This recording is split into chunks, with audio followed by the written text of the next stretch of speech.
A recruitment for the Royal Guard is underway for Curtis Schonberg. The knights, having read the message, cannot help but be surprised. Their souls are somehow uneasy, because everyone knows that the man is dangerous. He has a terrible character. Chloe steps forward and announces that she is going to take on the case. And people look at her in surprise, but all she cares about is the quarterly bonus of 200% of her salary. The beauty doesn't think it's necessary to try to dissuade her. The payment will be enough for the girl's family to live for one season, and they won't have to suffer for the entire first quarter. Despite all the wars and risks, it is enough to work for a year, then you can leave. The lady does not think that the Archduke will be too strict. The most important thing is that the family does not starve. It seemed like it would be easy, but Advance was wrong. Curtis turned out to be 200% insane. No one could last under this cretin's control. Maximum 2 months. The reason is obvious. The young man's favorite pastime was roll call. Everyone in the squad had to stand with their heads down.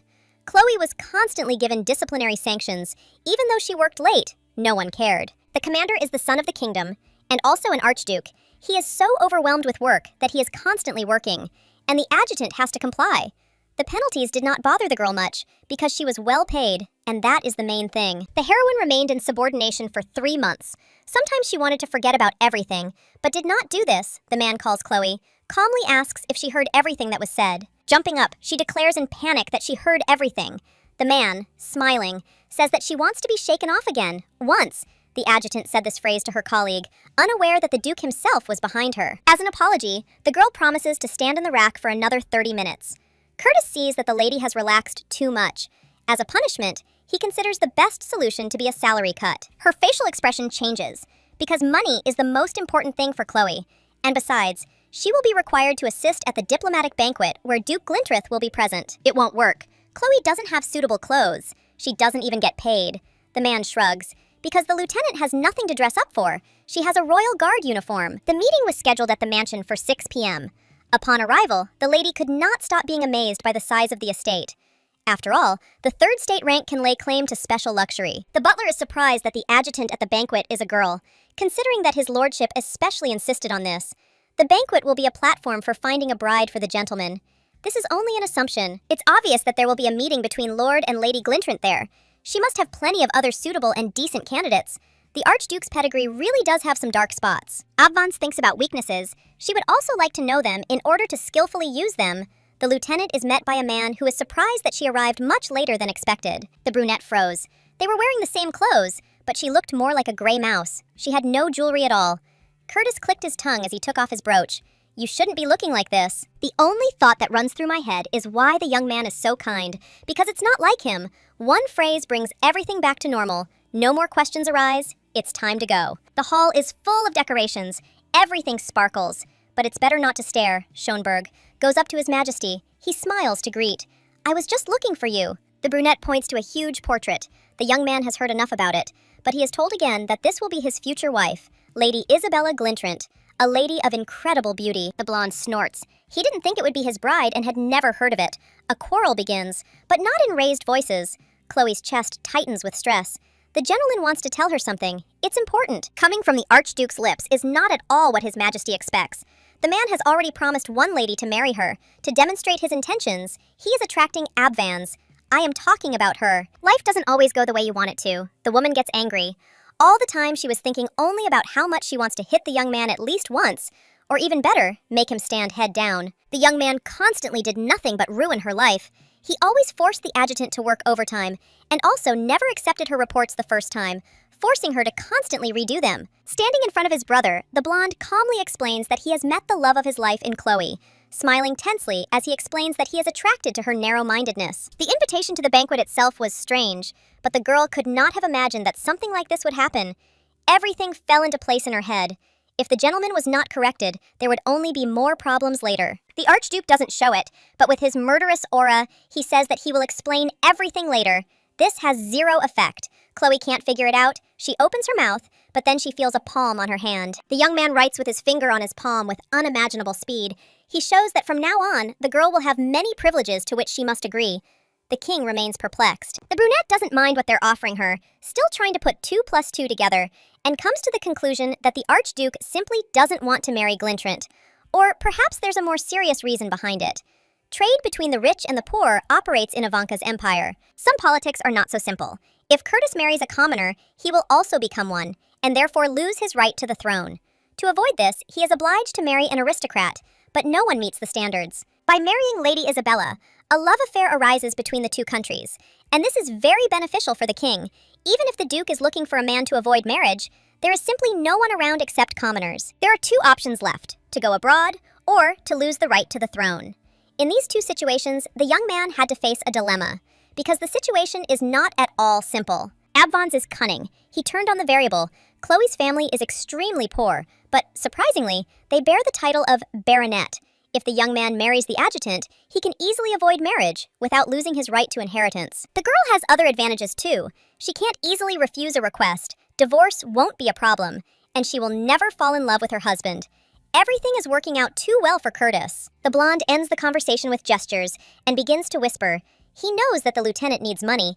Remembering his brother and sister, the beauty feels how her heart noticeably contracts. A terrible feeling. The animal, driven into a cage, cannot escape, but has to play along. Stepping half a step forward, the beauty calmly declares that she was made an offer she could not refuse. Turning on her inner actress, the maiden tearfully remarks that she cannot behave like that in front of the king. She is very touched, because she cannot wait for the moment when they will be married. The people in the hall begin to clap. Most of them remain perplexed. Pressing the bride closer, the duke quietly says that they will have a conversation later, to which he receives consent. Curtis was born to King Ivanus and Princess Glintrant.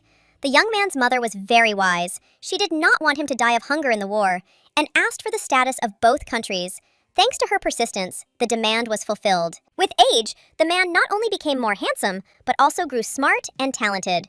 To fulfill the duty of the eldest child, he joined the army and remained the Archduke of Schönberg, while still having the right to the throne. The situation greatly worried the king, so the young man had to try to solve this problem. The discussion of options for girls for marriage ended. The master had someone in mind, but he was not sure whether she would obey. The banquet ended. The duke was glad that they played along with him.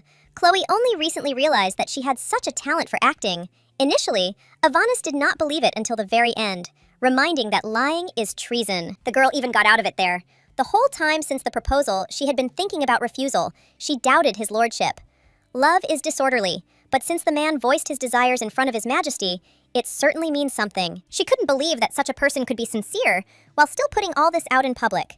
Fake tears of emotion appeared in her eyes. The blonde man stood dissatisfied. Leaning carefully towards him, the adjutant sternly ordered him to watch his facial expression. Ivanus knew that his subordinate was perfect for the role, but he still didn't believe it. The woman did not understand how. Even after the performance, they still did not believe her. A brilliant idea came to her mind. Letting go of the gentleman's jacket, she decided to take this step. The hand points to the brooch that is on the chest. The decoration is evidence that her beloved made a marriage proposal. On the back, there is the seal of the Schönberg family. Even this could be considered a lie. But there is no point in trying to continue looking for evidence, because this could make the nobility angry. The situation resolved, His Majesty's face twisted with anger. The young man planned to ask for cooperation. They had to pretend that the situation in their love relationship had changed and that they would have to have a wedding so that everyone would believe it. The beauty doesn't want to be at a loss. She needs a lot. She's been through a lot in 3 months, and the latest events are too much. Smiling, Chloe ominously asks, "Are you ready to do anything for our cooperation?" In a calm voice, the lieutenant tells the young man to kneel. She smiles, but imagines how she would like to take revenge. He will answer for all the overtime and punishments that happened over the past few days. Before doing what was asked, the blonde remembers that he needs to give something. There is a ring in the box. It was with this that the late king proposed to Curtis's mother. Getting down on one knee, the man calmly asks to marry him. The girl does not know if this is right. The jewel is known. This is the divine flame. The young man explains that, since they are getting married, there is no way around a marriage proposal. The heroine snorts, a little burdened by the ring of her ancestors. In his head, everything is not quite as it seemed at first. The blonde asks again, clarifying what was required of him when they told him to kneel. Everything is simple. The gentleman is ordered to lower his head down. Standing up, the Archduke clarifies what the adjutant will gain from this.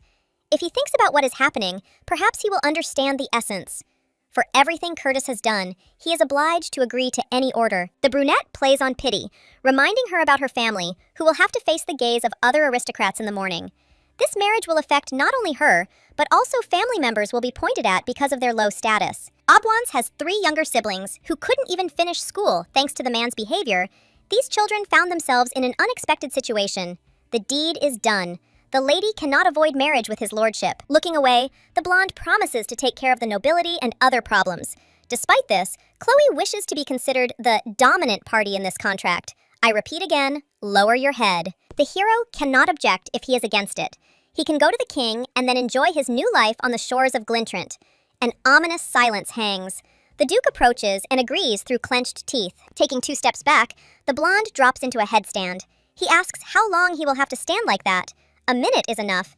The beauty has already seen his determination, so there are no more problems. There will be no revenge from Shenbur. He realized that the bride is exactly what he wanted. This is a hint that the deal is going well. He especially likes the woman's resourcefulness. You can't take that away from her. It is not the heroine's responsibility to become a victim of a deal. The man is going to propose again. Abvans is allowed to thoroughly suck all the blood during the short-lived marriage. Of course, the girl cannot count on becoming the full owner of the soul, but temporary control will be transferred to her. The brunette does not show her bewilderment. After all, he is not a stray dog who needs a mistress. Chloe has no choice. She agrees to what fate has in store for her. The box ends up in her hands again. The life of the young man's mother changed after she put on this ring, and for the adjutant, this will be a good sign. As he walks away, the Duke begins to take off his jacket. A thought about the first night comes into his head. The beauty screams that this is too much for the engaged couple. They are in a business relationship after all. He doesn't understand what they're talking about, smiles ominously, and explains that since they're going to be husband and wife, they should forget about bonuses for working overtime at night. It's time to adjust the military training schedule for the year. By the morning, the news had spread everywhere. The knights in the squad couldn't understand how this had happened, but on the other hand, everything was obvious. Chloe had even once drawn a portrait of the young man, which meant she was in love with him. The news also didn't pass by the Abvans family's house. Leah, the girl's younger sister, asks how this happened. Just a few days ago, she was scolding Archduke Schönberg, and I have to get out of the situation. He didn't understand my feelings. The girl might have assumed that the older one had sold herself out for money, but no one would marry her that easily, and the lieutenant didn't want to hear anything like that. She had more important things to do. Leah is interested in when the wedding will be scheduled. Her fingers show 7. Apparently, there are only 7 months left. This is much sooner than expected. The surprise on her face is genuine when they explain to her that there is a week left. The man is seated at a table and given a calming drink in the form of tea, and he is asked to recount the incident, going into every detail. The voice is slightly threatening. He is not sure that he will ever be able to forget that day. That girl unceremoniously stood next to the Duke and said things incomprehensible to the mind. It was disgusting to watch. The engagement was published in the newspaper. Of course, they couldn't miss the opportunity. It seems that this has confused the royal family the most. Isabella thinks that what happened can be beneficial. Citizens value the interests of the state, so they will prefer to support His Majesty. Even though the marriage was officially announced, love affairs tend to fall apart easily. The king calms down and leaves. As soon as the door closes, Glintrant throws a cup at the wall with all his might. She barely made it to Avanis. They needed to meet at least once more before the marriage, but hope dies last. The heroine calls the maid and asks to see the things brought as a dowry. One of the vases that is there should be sent to the Archduke as a wedding gift. Chloe arrived to see the gentleman. He asks if everything is finished with the family's move.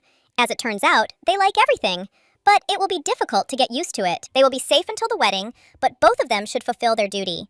First of all, it is time to draw up a prenuptial agreement, the first point of which will be announced by the lieutenant. The woman wants to prohibit overtime work during the contract.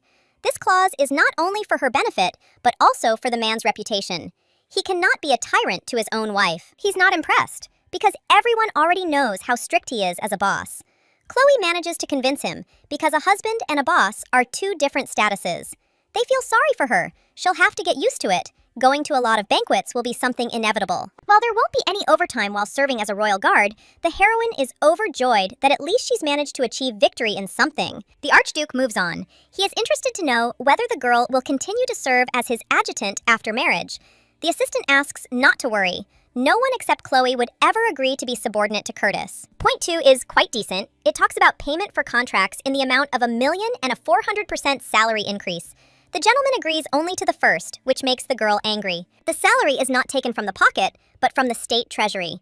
If something is increased, the king will constantly reproach his brother and send him to Glintrant. In exchange, the girl will be provided for. 10 million will be paid per year. The third point states that Abvans must always obey, and without question, the blonde begins to get irritated. He does not agree to disciplinary action happening again. The best solution would be to spell out the clause in more detail. A man should respect Chloe and consider her superior. She has the right to 3 personal demands. This is quite fair. It's time to test his lordship's demands.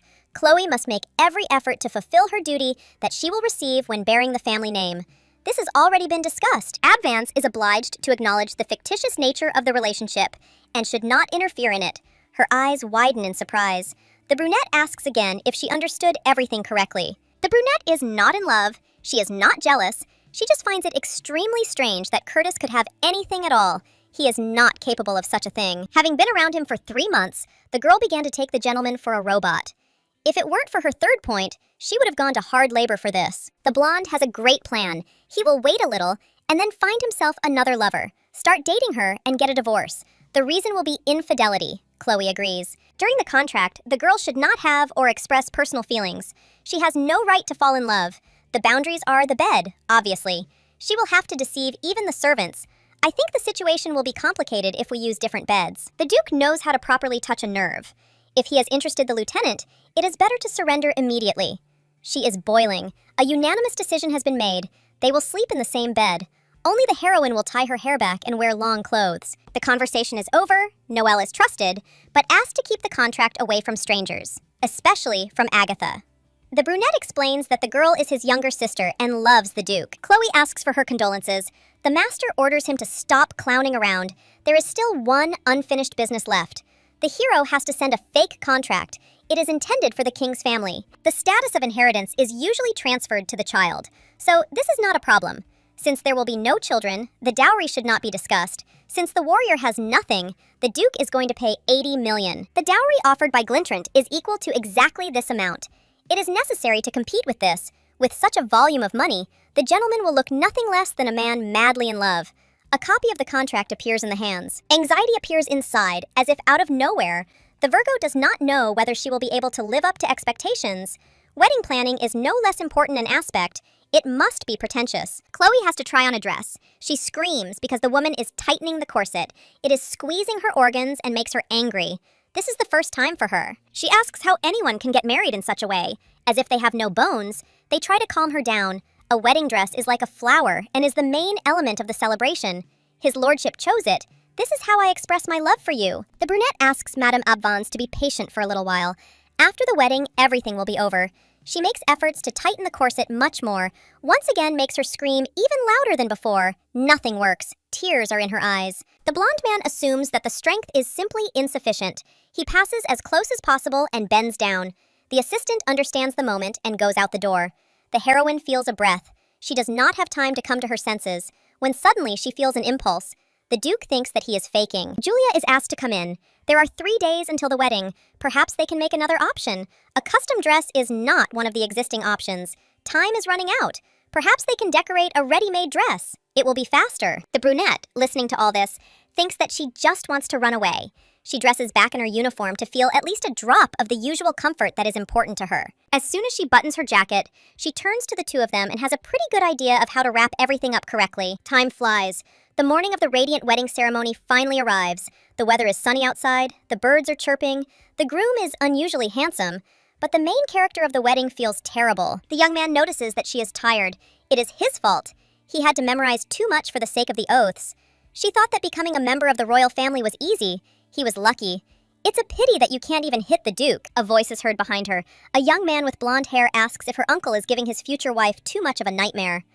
Abvans immediately recognizes Prince Frederick. Putting her hand to her head, she greets him, as befits her position. There is no need for formalities after all. By the evening, Chloe will become much higher in status.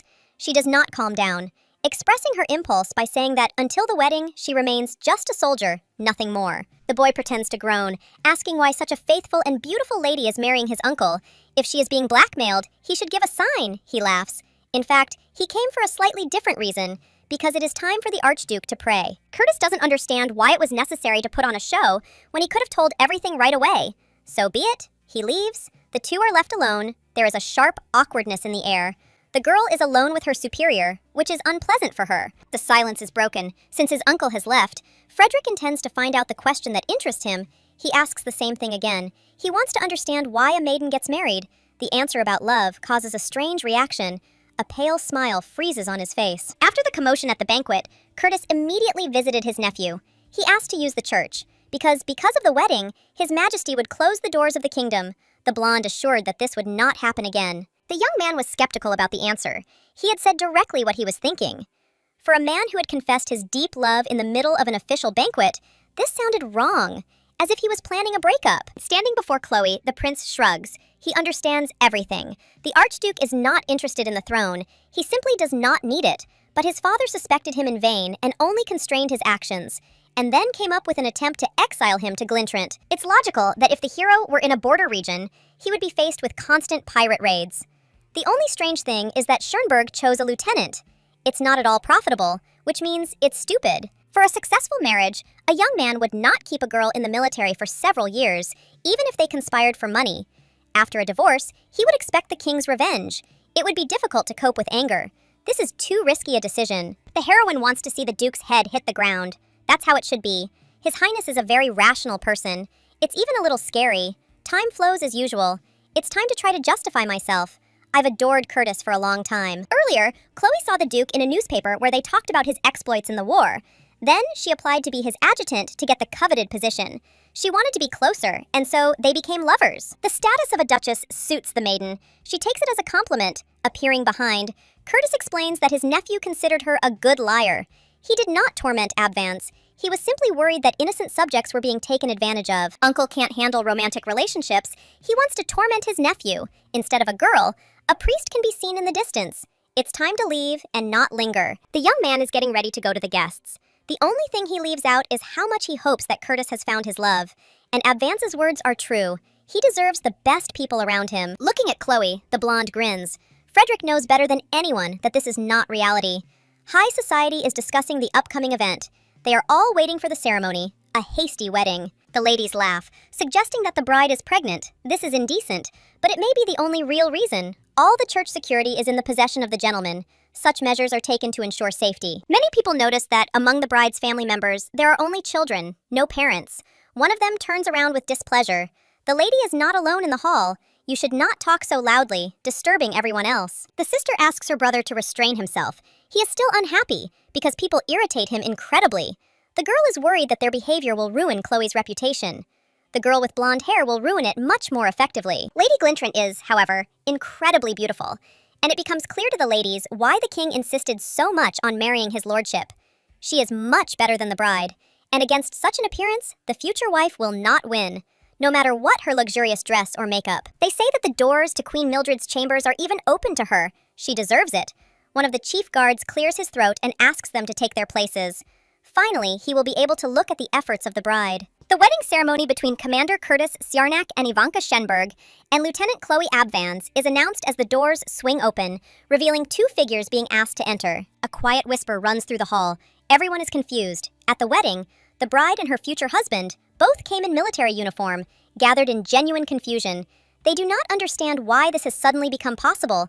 They are not in official attire. 3 days ago, when Chloe suffered because of the dress, she still presented her brilliant idea. Instead of brutal methods, they should change something. The obligatory decorations for the royal wedding are the crown and belt. The ceremony is real if these two attributes are present. The crown was sent by the prince's wife, Beatrice. All that remains is to choose the outfits. The guards have their own uniform. The assistant is surprised, asking again to make sure she understood everything correctly. Of course, it would be necessary to pretend that his lordship, due to his great love for a woman, opposed such a thing. They would be able to completely get rid of the suspicion that the young man was interested in the throne. He would show that he was only interested in the army. The blonde thought for a moment, but still gave his approval. He agreed to wear a formal uniform for the wedding ceremony. Those gathered in the hall still couldn't get over their first impression.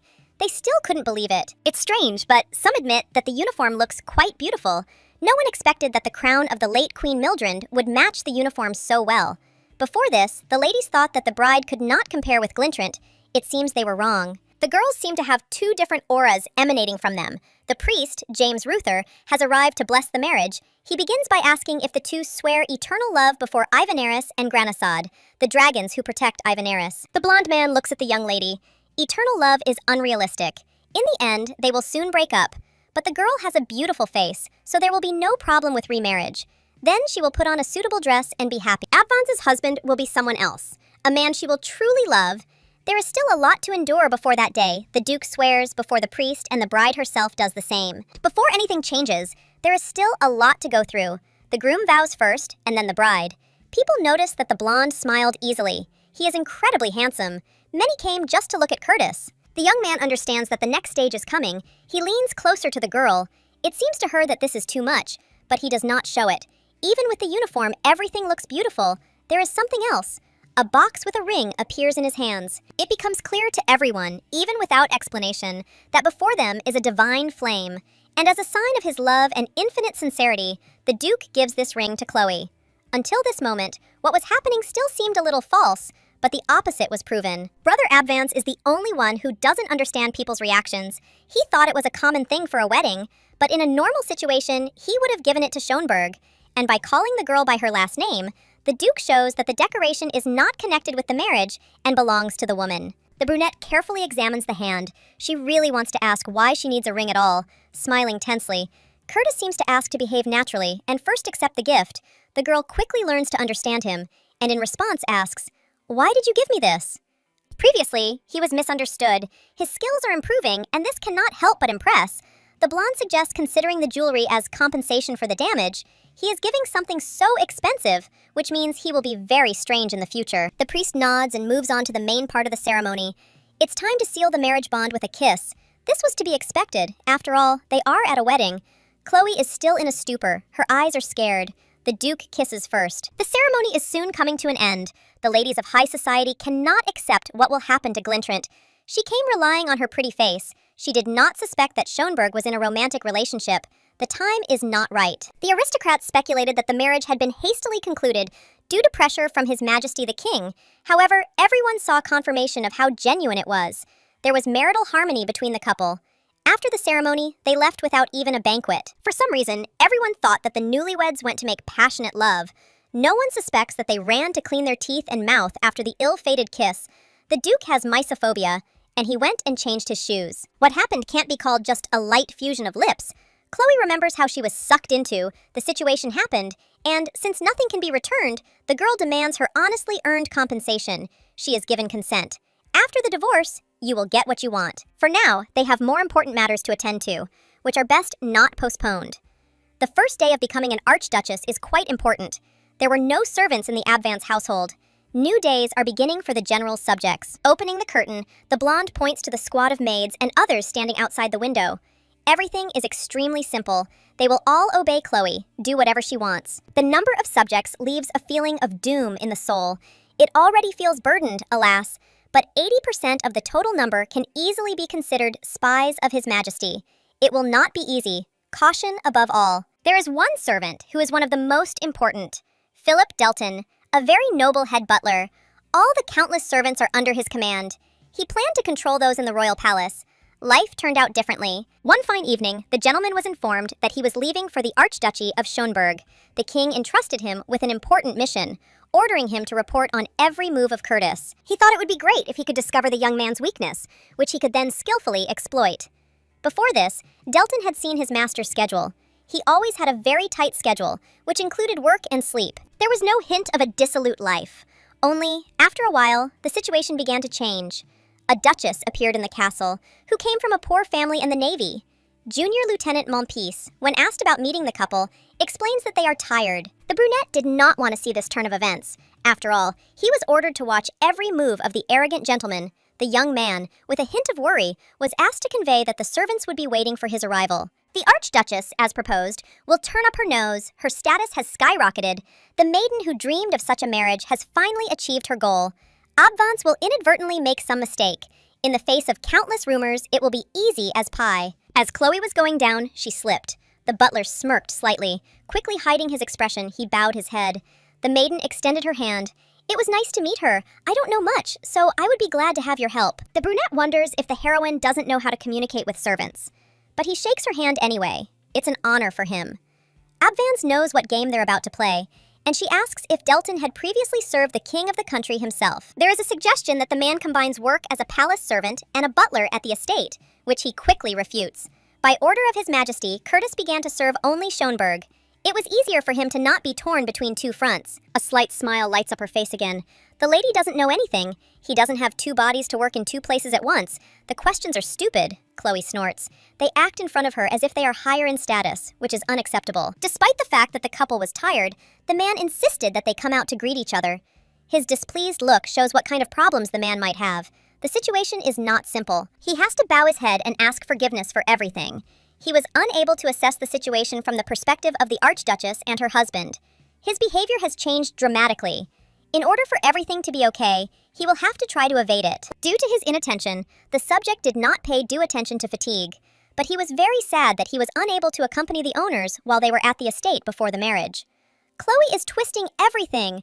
Were you curious to look at me? The man either did something wrong or is bragging about his incompetence. He is trying to justify himself, as if making Abvans feel guilty, while inside he is blazing with indignation at what is happening. From the very first meeting, the butler dares to evaluate the one who is higher in position, saying that she is a beautiful lady. Philip tries to tease with every word, offering a handshake at the beginning. The girl, obviously, tried to push him into making a mistake. Another excuse is cut short. The Duchess turns to her husband. He is very lenient in the mansion, but does not give his subordinates a second chance. Delton received a reprimand, but persists to the last. He had good intentions, because he just wanted to give a compliment initially. Chloe noticed the true expression on the subordinate's face when he shook her hand. He deliberately left a light comment. Listening to the butler, the brunette begins to think that the beautiful lady does not even deserve a kiss on the hand. He did not mean this. Only the Archduchess is more cunning. She must definitely end such an unpleasant conversation. The gentleman was very diligent in his attempts to catch the lady in bad manners. However, she is not so stupid. She understands perfectly well that the veiled insults are as if from a textbook of aristocratic etiquette. It turns out to be a three-way combo, but this is only if you look closely. The man thought that the lady was not such a beauty. Her origins were also low. She did not know the rules of etiquette. Being shameless, she began to live with the man before marriage. Philip tries to apologize, having long understood that he has found himself in a hopeless situation. The servants standing behind him begin to whisper suspiciously. He wanted to embarrass Avans, but in the end, he took the blow on himself. Since the woman is so cunning and knows how to take advantage of her position, the brunette decides to retreat. He humiliates himself, falls to his knees, and begins to beg for forgiveness. He was so happy to arrive that he crossed the line. It's a pity that Delton will soon have a new owner. They want to fire him. There must be some loophole. After all, the king himself sent him. It's not so easy to get rid of him. Or is it possible? Because if the Archduchess doesn't follow the rules, then anything is possible. The blonde man calms his wife down, explaining that this is His Majesty's man. His status is important, but it doesn't change the fact that Chloe is offended if the butler is fired. It will be taken as a personal insult to her brother. But he ruined the first day of married life. There is nothing left to do but follow the order and apologize properly. All this will be done with the help of a service check. This is like a punishment for soldiers. The general often uses it in his unit. He asks his beloved if such a punishment is appropriate. In her opinion, it is weak. Any option other than dismissal would be quite good. The woman smiles ominously, suggesting execution. She served in the Navy and could accidentally shoot. The husband pretends to laugh, thinking his wife is witty. He will have to be patient so as not to anger the king. Delton is too slow. He should quickly rest his head on the floor before the consequences catch up with him. As he lowers himself, he simultaneously asks for forgiveness, doing it once again. He didn't want to endure such humiliation. Punishing her twice for the same thing wouldn't work. The Archduchess regrets it. It looks like she'll have to forgive, otherwise it won't work. Leaning towards Philip, in a menacing voice, the lady assures him that if he does that again, the bullet will fly out before his head touches the floor. As a full apology, he will have to stand upside down for 3 hours. That would be the right thing to do. Hunger overtook the girl. She suggests going back to the castle. All the servants are asked to go prepare dinner and clean up a bit. Panic is in the butler's eyes. He is simply left alone, forced to count down 3 hours. It doesn't take long before the young lady is seated at the table. The drinks are excellent, and the snacks are sumptuous. All the stress has disappeared as if by magic. The newly minted Duchess can have fun while she has the opportunity. Things will get worse, and they must be prepared for it better than anyone else. It will be easier for the Duke. Chloe will sleep in the main building. Her room is right below her husband's room, located on the second floor of the east wing of the estate. It's a bit cramped there. The spacious room is on the 3rd floor. It used to belong to the young man's mother, but he doesn't recommend it. There are no secret passages in the mansion. It was not intended for members of the royal family. The king, in fact, sent his brother into exile, so if an unexplained fire suddenly occurs, Escaping from the second floor will be easier than from the third. It's stressful. After hearing this, the lady lost all appetite. Dinner is over, the maid appears next to her and is about to take her mistress to the bathroom. The wedding night begins, so everything will be prepared for rest. The girl freezes in horror. She completely forgot about it. It's incredibly dark around. The lady enters the room. The groom is within reach, is nearby. The ceiling is patternless, making it easy to find a hidden assassin. You have to live in such a place and come to terms with reality. His lordship distracts his wife from her thoughts. He calmly hands her a glass. The blonde decides to tease her a little, winking. He notices that a girl is entering his bedroom for the first time. He wants to kill the gentleman. He is terrible, sometimes even too terrible. The beauty instinctively reaches for her belt, but in a panic, she realizes that she doesn't have a pistol there, which is usually always nearby. The Archduke bursts into a fit of laughter.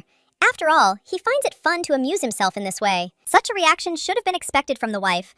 Otherwise, it would seem that the intimacy, the unreasonable irritation at the ceremony, the very exciting kiss, only excite Curtis. The husband will remain celibate even after marriage. There is nothing to rejoice about. The guy doesn't stop mocking. He pretends that he doesn't even know if it will be true.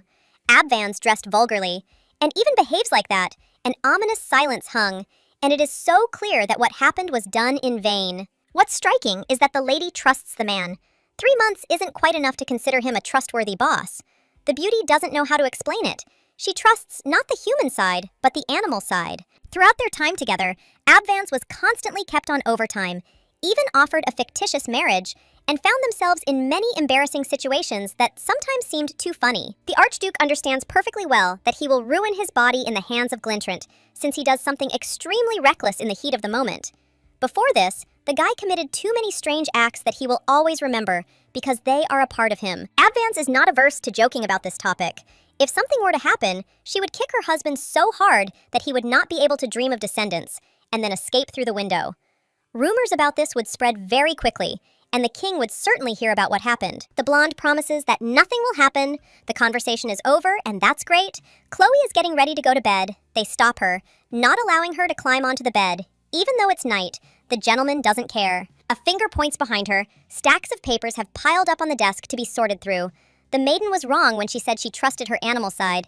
It's time to justify it. Let's get to work. The morning arrives completely unnoticed. Breakfast begins with fatigue. Chloe drops her head on the table without strength. For newlyweds, even 3 hours is not enough. For someone who has used Chloe from the first night, the assistant's words are too eloquent. The redhead asks to wait a little. She will bring light food so as not to overload the stomach. The gentleman really hit the bullseye by marrying her. Such a hard-working wife who carries out all orders you will not find anywhere else. She is a rare specimen. Her gaze stops at the man's hand. She sees that it is bandaged. It is obvious that he has a wound. She cannot help but ask if he is hurt. This is more like concern, or that there is a fear of bad rumors that may spread. It's better to start eating quickly so that there's still time for everything else. The maiden assumes there's poison in the food. They have more important things to do. A diplomatic banquet is about to take place. There will be aristocrats there. They'll have to fight off attacks from His Majesty. Besides other things, it's very important to write thank you notes in response to all wedding gifts. They are usually given in person, but Isabella sent one just because, so the vase can 100% be considered cheap, although it looks noble and beautiful. The lieutenant asks if she will be able to return to work. It is surprising that she is eager to do this right away. She needs to rest a little. There is a banquet soon. She needs to choose a dress with decorations. They will definitely be needed. As sad as it may sound, the girl doesn't understand expensive things. She'll have to choose what catches her eye. The Duke will pay for everything, so the elite shops on Fafton Street are open. After a while, the girl will learn to understand. There are a lot of animals in Curtis, and money is also involved. Thinking that such an essence manifests itself only in money and character, the lady soon realized how wrong she was. She underestimated her husband. Agatha Monpeace, the younger sister of Noelle Monpeace, who serves in the Duke's detachment, cries to her aunt about the fact that the heartless Curtis has completely forgotten about her and married another, the Marquise of Flanders. Schonberg's older sister is tired of tears. Despite her irritation, the women try to explain that the two have already married. Nothing can be changed. The servant has already sent a man to the royal family, but the ice has not been brought. They will send another one. The brunette says that they will limit themselves to tea. The day is extremely long, and he has exhausted her quite a bit. The girl wipes away tears and asks if His Majesty will give them some ice. They say he is busy, probably up to his neck in state affairs. Flanders understands that this is complete nonsense. He is only maintaining an image, but in reality, other people are doing the work instead of him. It is all political squabbles, blackmail, which shows that supporting Curtis is completely unprofitable. Agatha is interested in the vase on the table. This little thing is nothing but trouble, but no one is going to explain anything to the beauty. The conversation turns to Schoenberg again. It was time to give up. One disgrace in high society had already been successfully survived. Then, the blue-eyed one visited the royal guard, because she had a mission. Despite all his efforts, the older brother is of no help at all. He refuses to try. The lady guesses why the smart Noel did not try. It is better to turn his attention to something else. The marriage is concluded and time cannot be turned back. It will be easier for everyone if the situation changes. First of all, for the Marquise herself, the girl thinks. She will come up with some other way. Another stupid thought comes to mind. She needs to go and buy a piece of jewelry that is much better than the divine flame. Something that will be able to outshine the original gift without any doubt. Jumping up from her seat, the girl asks her aunt to go with her to Basilar, where they sold an original gift and where she might be able to find something better. The woman suggests going with her peers, but no one listens to her, saying that would be wonderful, and she could eat ice cream outside. That morning, a white sheet was hung out in the castle, which the Duchess noticed before leaving. The guard does not understand what it is, but the butler politely explains that before you is a symbol of his lordship's first wedding night. Chloe can't contain her surprise. She thought that in their century, they haven't exhibited anything like this for a long time. The Duke comes up from behind, as if he reads her mind, asking if Chloe thought that one signature would be enough. They needed other options. There was blood on the sheet. The deuce understood where the cut of unknown origin on the man's hand came from. The gentleman's wounds had nothing to do with her. She simply considered such a thing unnecessary, considering that everyone already knew about the relationship. The blonde is sure that they were not believed. The wife feels lost. The situation is not pleasant. Because the reaction follows. It is all because of the impulse. In fact, the king did not say anything about evidence. Everyone knew from the start that the marriage was rushed because of the pressure. Despite this, for some reason, Curtis donated his blood for the sheets. Chloe already had countless labels. She shouldn't try to bear it all on her shoulders. The two will be accompanied by Dubois. He was assigned to protect his lordship. Usually the boy has a different expression on his face. His gaze is full of contempt for the Duke, but not for Chloe. They were close in the guard. His wife has business in the boutique, so it is better to accompany her. The heroine smiles nervously, considering that it is too selfish to understand the accompaniment of Sergeant Ezra Dubois himself. She knows that the man can suddenly talk about a romantic relationship, which is not desirable for her. There is not only a couple in the carriage, but also sisters and a brother. The girl is trying to carefully start a conversation with her friend. It is clear that he is noticeably offended, which is absolutely right. But she did not think that everything would ruin their friendship so much, which had been going on for more than a month. Abvon's had her reasons. They understand her. Her voice is still cold. She won't be able to share personal information. Iris points to the toy store and tries to say something. The older one covers her mouth, asking her to play a little quieter. Finally, the carriage arrived at the shop. Ezra opens the door and extends his hand, changing his behavior. The Duchess advises her not to beg for love later. She passes by. The sergeant does not cease to surprise her. He thinks that the wedding happened for love, which cannot be reality. Shouts are heard, turning around. The girl sees that the people on the street are extremely interested in her. Everyone wants to ask their questions, offers to guide and help. These are all journalists who were following her, but could not talk to her before this fortunate meeting. The Duchess manages to escape the clutches of those gathered. She did not expect this from them, although she should have understood exactly what she was getting into. In the store, the lady is met by the sixth heiress, Basilar, who asks to be allowed to kiss her hand as a greeting. Chloe had heard of such a custom, not suspecting that she would have to face it in person. Ezra comes forward to protect her highness. Such a thing is forbidden, in fact. The girl wanted to at least once more look at the divine flame that adorns her finger. The stone set into the ring was found by the heiress's father. It was kindly not sold because it was too small, but after processing it blossomed on the hand. It is nice to see something like this. The lady really likes jewelry, since she was ready to kiss Abvanza's hand. Another girl offers to take her to the top floor. Her name is Camille Basilour. She is the younger sister of the heiress. She is engaged in handmade goods on the third floor. Having gone up, the heroine gasps. The main exhibition hall is the pride of the boutique. Everything around sparkles, and something like this cannot but look flawless. The woman should have visited the Duchess first, so she was very surprised when she received a letter in the morning. Chloe admits, I don't really understand jewelry, so I decided to look at jewelry of different quality. To understand the difference, the beauty wants to see everything in real time. That's the easiest way. Basilar admits that they don't have anything of low quality.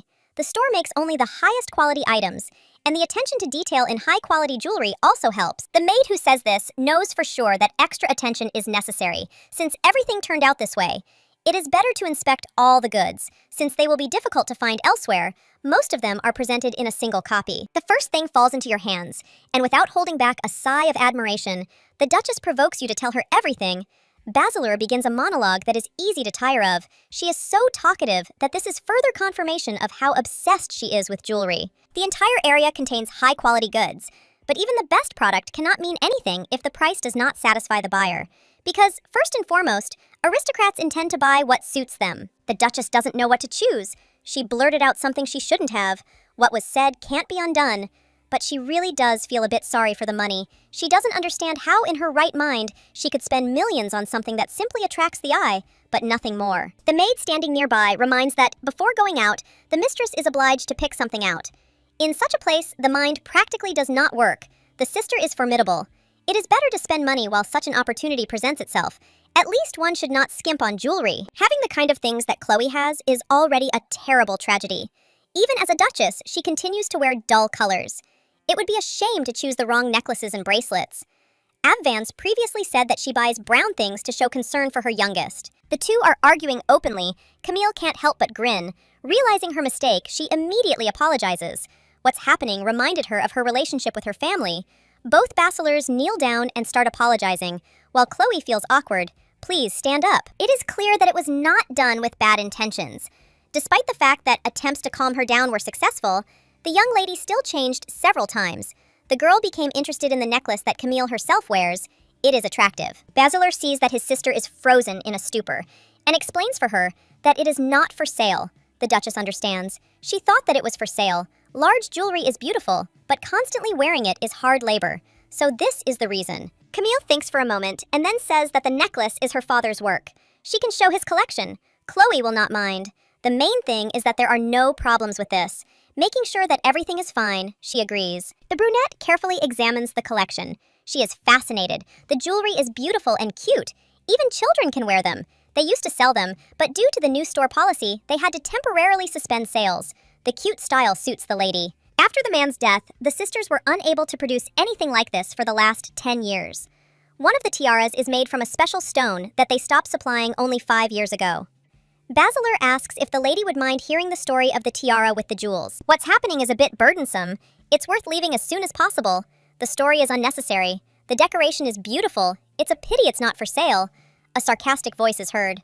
For someone who doesn't understand, such a product will seem normal. Behind stands Lady Monpiece. The lieutenant knows only one descendant of this family. He recalls a conversation. The young man has a younger sister, Agatha, who loves the Duke. In front of her is the one who is unrequitedly in love. Basilar tries to resolve the situation. She suggests they step aside and talk. The blue-eyed girl explodes with anger. She clarifies whether the brunette is considered more important. The sergeant steps forward to ask him to stop the irrational behavior. Second Lieutenant Monpiece is quite an outstanding person. He observes the rules of etiquette, does his job well, and is very polite. It seems that his sister is completely lost in his background. Chloe was considered Dubois' fiancée. She smirks, showing the ring. The girl snorts, insisting that she didn't know who was standing in front of her. Pure pretense. On the way to the boutique, one could already hear many different stories.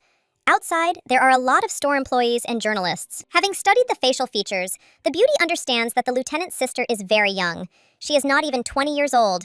There is no need to quarrel with a child. After all, in front of her is the girl who destroyed her many years of one-sided love. Schonberg understands why they are angry with her. She openly declares that there is no point in arguing instead of agreeing. Agatha shouts that the woman has taken a lover. She hints at Ezra. He also thinks that what is happening makes no sense. The girl knows that Dubois introduced his colleague to his family as his future wife. Everyone understands that he was the one who did not want to get married. 2 months ago, the whole guard was in a bar. Ezra was whining that his parents would not leave him alone. One of the guards smirked just before he threw out an idea. He thought it would be a good idea to lie to the family. Chloe was the perfect candidate. She had nothing and was in the Navy. She could easily save the situation. For even daring to think about such a thing, almost immediately everyone else pounced on him. Surprisingly, the woman gave her consent. She will not be invited anywhere. There will be no problems with this. So it makes sense to do what the young man himself thinks is right. Ezra's house was turned upside down thanks to all this. He had free time for several years before the wedding. As a reward, Leah received dozens of boxes of high-quality cookies, which she loved. The sisters recall how they enjoyed the gift.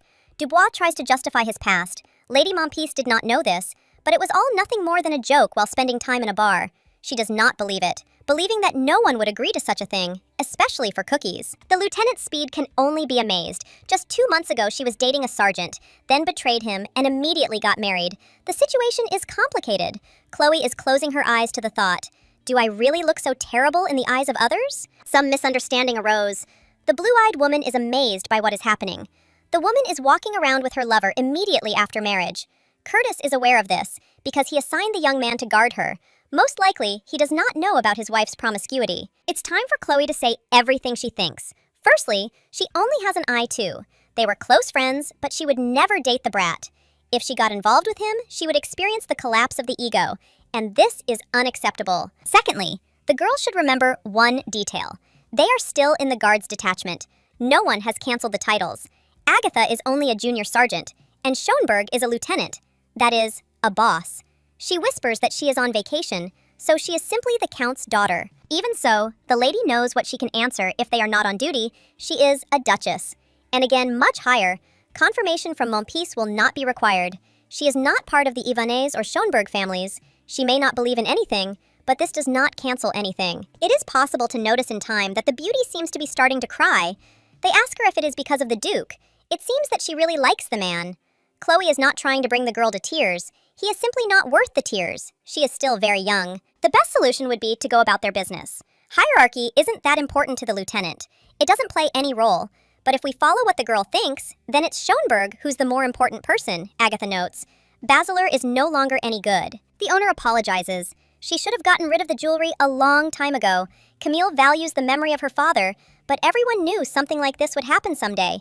It's worth checking if the most important person in the boutique is really her name is Aunt Marie. A woman who is at the very top of the list of aristocrats that Curtis values comes in. It is none other than the Marchioness of Flanders, the king's younger sister. It was not for nothing that Agatha was so fearless. Earlier, the girl had made her way because a superior lady was standing behind her. She declared that she would go to the Duchess to show her where the crayfish spend the winter. Monpeace did not have time to stop her. Her Highness asked to speak with Camille. She asks for forgiveness. There's nothing to apologize for since they haven't visited Basilar in a long time. Curtis appears out of nowhere. He knows that old acquaintances are allowed to do a lot, but he wants to remind them that there's no point in crossing the line anyway. The older brother should keep a better eye on the girl so that she doesn't ruin anything else. Noel grumbled that the master would be trash if he left his wife alone after their wedding night. The blonde thought that there was no need to apologize, while emphasizing the words, sister. Usually such a warm word would never have escaped his icy lips. They are about to go upstairs, shouts are heard, where, obviously, the Duchess is accused of agreeing to something for the sake of cookies. The Duke wants to see what will happen next. Agatha starts talking about how the lieutenant recently met with Ezra, and almost immediately jumped into bed with Curtis. The story about this is known in the guard. The two were not dating. It was just a proposal during a drinking party that everyone was at. Monpeace was there too, so he knows everything. The blonde laughs. Since they hid such a funny story from him, he is 100% going to cut his salary. The man is against it. The conversation between the two girls becomes more and more interesting. The younger sister cannot calm down, finding new reasons. Even in the current situation, the lady takes care of Agatha, and when she notices that she is crying, she almost immediately tries to calm her down. Marie asks how long they will stand and watch, when suddenly her niece calls her. The brunette comes out and calmly reminds him that she had previously asked not to call her aunt in public. Chloe is a little confused, but quickly gathers her courage and greets the Marquise. The girl served in the army for a long time, so it is clear that she does not have a good understanding of etiquette. There are problems. In her head, the girl reproaches herself for her inattention. She should have guessed as soon as Agatha appeared. The blue-eyed girl squeals, pointing to other jewelry, and explains that the lady likes such cheap things, and also that she treated her badly, which is completely unacceptable. It turns out that Marie is also a cheap woman. Basilar did not say that the things presented were a gift from the previous king in his youth. He liked such items, and thus, he wanted to show his daughter that they are also beautiful. Curtis is activated in time. He wants to give his wife all the things from the store, because his older sister wore them. There are several tiaras and necklaces that the previous ruler ordered for Princess Marietta a long time ago. The puzzle, which was missing one important piece, is coming together. The Duchess understands why Basilar did not want to show her jewelry collection. It seems that the Marquise is on the king's side because she does not want to spoil her relationship with Curtis. The tiara remained on Leah's head, and she tried it on. The Marquise smiled. Her father sometimes forgot how old she was, and wearing such a small piece of jewelry at 20 was no longer becoming. There was a precious stone left in it that could not be bought for any amount of money. The former owner of the boutique loved this little thing, so the daughters remained as careful as possible. Camille is still not skilled in gold carving, so this is another reason. The lady rarely wears precious stones at her age. Curtis decides to take advantage of the moment and officially introduce his wife, Chloe Reed David Schoenberg. Fate itself brought them together. All the while, the brunette continues to fan herself, although the room is not at all hot. Agatha, who had been standing quietly to the side for some time, without making a sound or showing any sign, runs forward again. Blue-eyed shows her despair through her voice. She does not understand why she was abandoned and married to another woman. The Duke naively thought that her manners had improved after the incident in Carrion Hall, but she is still frivolous, nothing new. At one point, the man even considered making Mompies his archduchess. Judging by her reckless behavior, it's good that he changed his mind. Otherwise, it wouldn't have ended well.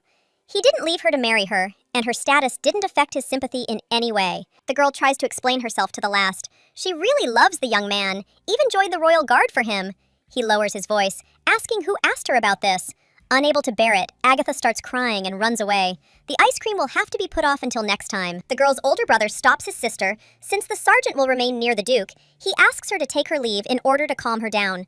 Finally, the boutique becomes calm. Surprisingly, the lady missed such peace, which was easily stolen from her. Marietta apologizes. She didn't know what would happen, and if she had known, the situation could have become even worse. Chloe introduces her sisters, Leah and Iris. They were standing next to her the whole time, but their names hadn't been called yet. Iris resembles her relatives on her mother's side, and Leah, like the Duchess, is on her father's side. The Marquise apologizes again, only this time to Abvans. She is thinking of giving the lady the tiara that is on her head, but it's not worth it. Her younger brother will apologize instead. It's the first day after the wedding. The wife is better off trying to protect her pride. In return, they want to ask something else from the woman. When everything is over, the two go to rest and have a snack. They got out of a difficult situation with difficulty. The girl is happy that she can relax while eating ice cream. The sisters are accompanied by Ezra. The Marquise was successfully escorted before she left. Warned about the meeting in Eleanor, Chloe should be prepared. Consider that I saved her today. It's obvious that the heroine has never attended Eleanor's events. This is a famous salon created by female officers. In addition to attending, the girl will have to move up one step and become an organizer. Lady Mompiece's attack was expected. Even Flanders herself expected it. Being in high society is a real headache. There are too many problems to overcome before anything changes. The young man smirks. The wife doesn't see anything funny and asks why they're looking at her like that. The blonde man is offended that they think badly of him, as if he's a crazy person who only wants to criticize someone. He's not particularly kind and never has been. Virgo calls a man she really liked the ice cream and wants to pack some to go. For this, she will need ice, and this will be a little problematic. She does not want to say in front of the Duchess, but the expenses are slightly higher than the bar. Leaning towards her husband, the heroine explains that she doesn't know the culture of high-ranking aristocrats. She wonders if it's okay to take something like that with her. She actually wanted to send some ice cream to the Marquise, not eat it herself. The blonde man can't concentrate on anything. They're too close. When we met, it seemed that the woman needed something cool. It seemed that she was too hot, and he felt sorry for her. The gentleman asked to send a gift to Flanders and add some ice. A lot could be sent. Ice cream is difficult to store, but the lady has a dungeon with ice. Turning to his wife again, Curtis asks her to sit down in her place. The lady thought that it was not quite polite to speak while standing, but that was not the point. She was trying to find the reason and suggested that she smelled bad, like the scent of the perfume that Julia had applied still remained. A strange situation. The man says that this is also not the most pleasant thing. His facial expression is distorted. The gentleman is disgusted. It's surprising how he shared the same bed with the girl, since he is so disgusted even to be close to her. Ice cream is a nice gesture, but the debt could have been repaid in some other way. My sister's fortune isn't the greatest. The Duchess doesn't know because clothes and jewelry could be considered a direct bribe, and perhaps the princess's tastes wouldn't be satisfied. It would be wonderful to at least eat something delicious. The maiden showed herself to be caring. She even asked to send ice. The jewelers in the store also could not stop praising her. The beauty smiled. This was because of the Duke's order, because he handed over $120 million in cash, asking to give back everything that his wife's hand touched. This will be remembered for a long time. Basileur had to sell half of Camille's collection, even her jewelry. Chloe is happy with the situation, although her face says otherwise. In the end, she incredibly likes the items she chose. They all suit her new status and image. The blonde man stops the teasing, asking if he only likes the jewelry, or him too. The silence and ominous smile make it clear that he doesn't like the Duke. Despite the fact that the gentleman has a fair amount of money, and what he spent was clearly a waste of money. The order is a complete madness. There is too much jewelry. The man decides to reveal one detail. After the divorce, he will not keep the things for himself. They all remain with Chloe. The mood immediately changes. The heroine promises to spend diligently and get rid of a large amount of money. It remains to deal with clothes, after all. Walking around in dull colors is considered wrong for a duchess. This time, everything will be done according to her measurements. This time, Abvance will not feel awkward about spending. Smirking, she states, "I will show you what true extravagance is." Her Highness's wishes turned out to be very specific. She knew what would suit her and what would not be worn. The Duke sits aside and watches everything. The picture is funny. The girl no longer looks like herself from the jewelry store, where she was quite withdrawn. She just often ordered clothes for her sisters. They couldn't wear the same clothes to school. Children often quarrel about this, so they needed variety. The girl wore a military uniform 24/7 just to boost her own opinion. Iris stands out. She was loved in their area, but others constantly gave her cold looks. Everything reached the point of absurdity, where she was constantly being refused admission to schools. In order not to suffer from attacks, the girl was obliged to dress decently. The gentleman recalls that in the duchy, there is a personal tutor, a home tutor. The problem can be solved if he takes on the teaching. The brunette feels uncomfortable, despite Schönberg's nobility. Usually, the relatives of an older lady who has married do not live in her new house. With a salary of 40,000, the girl has been coping with the task of raising children all this time. It is surprising that the lady spent money on her family first and foremost. His lordship pretends not to think twice, saying that the blue fabric looks great, it was delivered from Tavai, a terrible word that doubles the price of the goods. It suits the lady, so it will be bought. The woman herself said that she would show extravagance. There was nothing to be embarrassed about. The Duchess has a good build. She is tall and slender, so the fabric will suit her very well. The designer quickly makes sketches on paper. The sleeves of the dress will be long and flowing, which will highlight the features. The lieutenant wears a military uniform all the time, and it would seem that she shouldn't be so keen on shopping, but she enjoys it to the fullest, most likely ordering clothes for her sisters. She often thought about what would suit her, and now that time has come. It is unlikely that there is any regret in the heart that the maiden gave up her share because of caring for the younger ones. Watching the childish joy that sparkles in the eyes, the man begins to increasingly understand that he did the right thing when he brought his wife to the boutique. While the hero was in a state of shock, Chloe managed to receive a bill for all the purchases that had been made. She looks proud of herself. All that remains is to buy a house. Curtis remembers that he needs to figure out where the family lives. The Duchess's home is dangerously located near the road. The sisters can temporarily live elsewhere. The brunette insists that the parental home not be destroyed. The parents can come at any moment, although all this time they have been living in another country, irresponsibly forgetting about the children, Schönberg explains. The new estate will become famous. They will visit you there too. It's not just the parents who didn't even take care of anything. It would be funny to understand that after the divorce, the lady lives in the place that her ex-husband bought. Curtis turns away. He nods and indicates that he understands the situation. A noticeable change in mood. The man doesn't make any reservations. Perhaps he's starting to get tired of pointless conversations with the lieutenant. This is expected. Such a man is unlikely to have ever waited for a woman until she finished shopping. This is his first time, just like Chloe's shopping. A beautiful dress is visible in the reflection in the mirror. It's the first time a girl has ever worn something of such high quality and expensive. But she feels uncomfortable. Probably because thoughts are running through her head about how the thing doesn't belong to her. After all, it's just a temporary measure. A voice is heard from behind. Curtis thinks that the dress suits his face, which means there is no point in continuing to stare in the mirror forever. He does not turn around. Propping his chin on his hand, the hero looks away, as if trying to avoid eye contact. Chloe still feels a little awkward that she hasn't worn something like this before. If you don't look at the price tag, the fabric is nice and comfortable, pleasant on the body. For a duke, such clothes are the price of chewing gum for an ordinary person. You can't get used to luxury. After a while, there will be a divorce. Even though the woman got married, she still didn't become a real duchess. This marriage is just a show. Soon, she will have to leave the stage and return to her true self. The girl doesn't want to be the only one who feels broken, so she tries not to attach any importance to anything. There is silence in the carriage. The gentleman's facial expression does not make it clear what exactly he is thinking about. Even if it seems that he is thinking about his wife, he again has the same expression as usual. The man is confusing. The maiden managed to fulfill her role, but this will not happen every time. You need to make more efforts to avoid falling into a trap. Not all the people from high society that he will meet along the way will be as easy as with Agatha. Women will be especially picky. The young man reasons as if he himself was in Chloe's place. It is better not to get involved with Lieutenant Dubois for some time. It doesn't matter what happened before, because what was is long gone. It will be troublesome if a Virgo has unreasonable relationships with other men, especially with those who previously meant something to her. She should understand this without any explanation. The brunette still tries to explain, they are just friends. It is not such a big deal that people start gossiping about it. Most of the guard members know the story about it. The blonde understands this. Despite this, asks not to make the situation even more absurd. He notes that there is friendship between a man and a woman. The heroine thinks that this is nonsense. A moment later, she understands that the young man did not know this because he is an outcast. He does not know what the lady is thinking, but it becomes unpleasant from just one look. Monpiece is still trying to calm his younger sister down. She is sobbing and saying that she understood the situation back when they made a woman an adjutant. That is why she wanted to be there. The hero suggests surrendering. Even Mother is already getting a headache from this. Agatha refuses to marry, and therefore the lady cannot sleep. Insomnia can be solved by taking medicine, but marriage to the Archduke cannot be solved even with the help of medicine.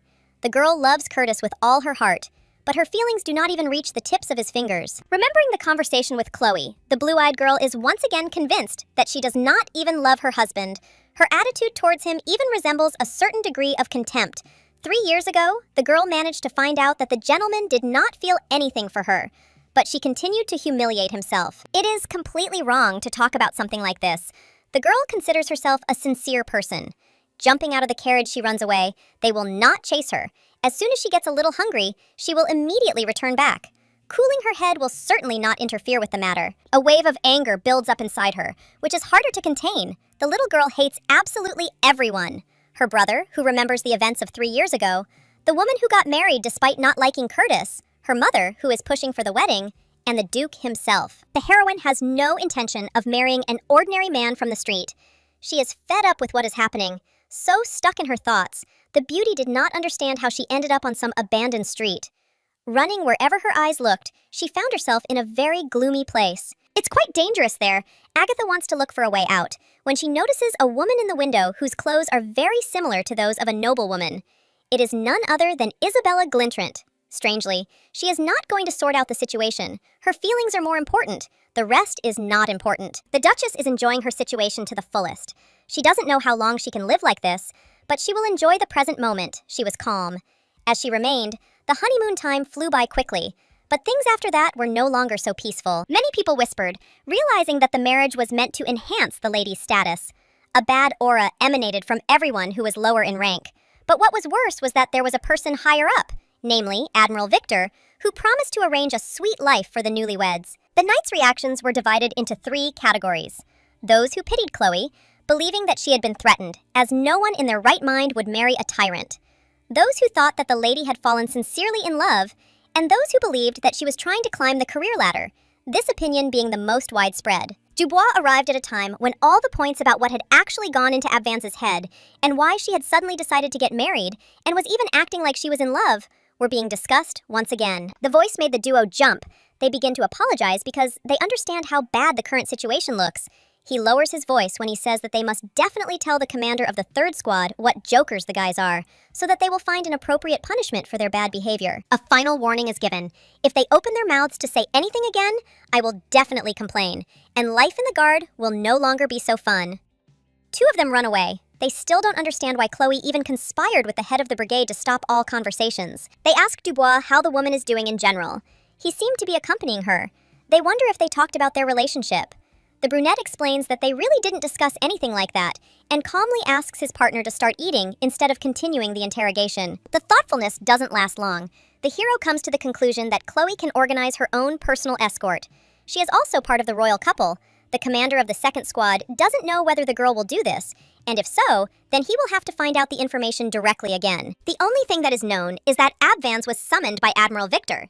He will sort everything out.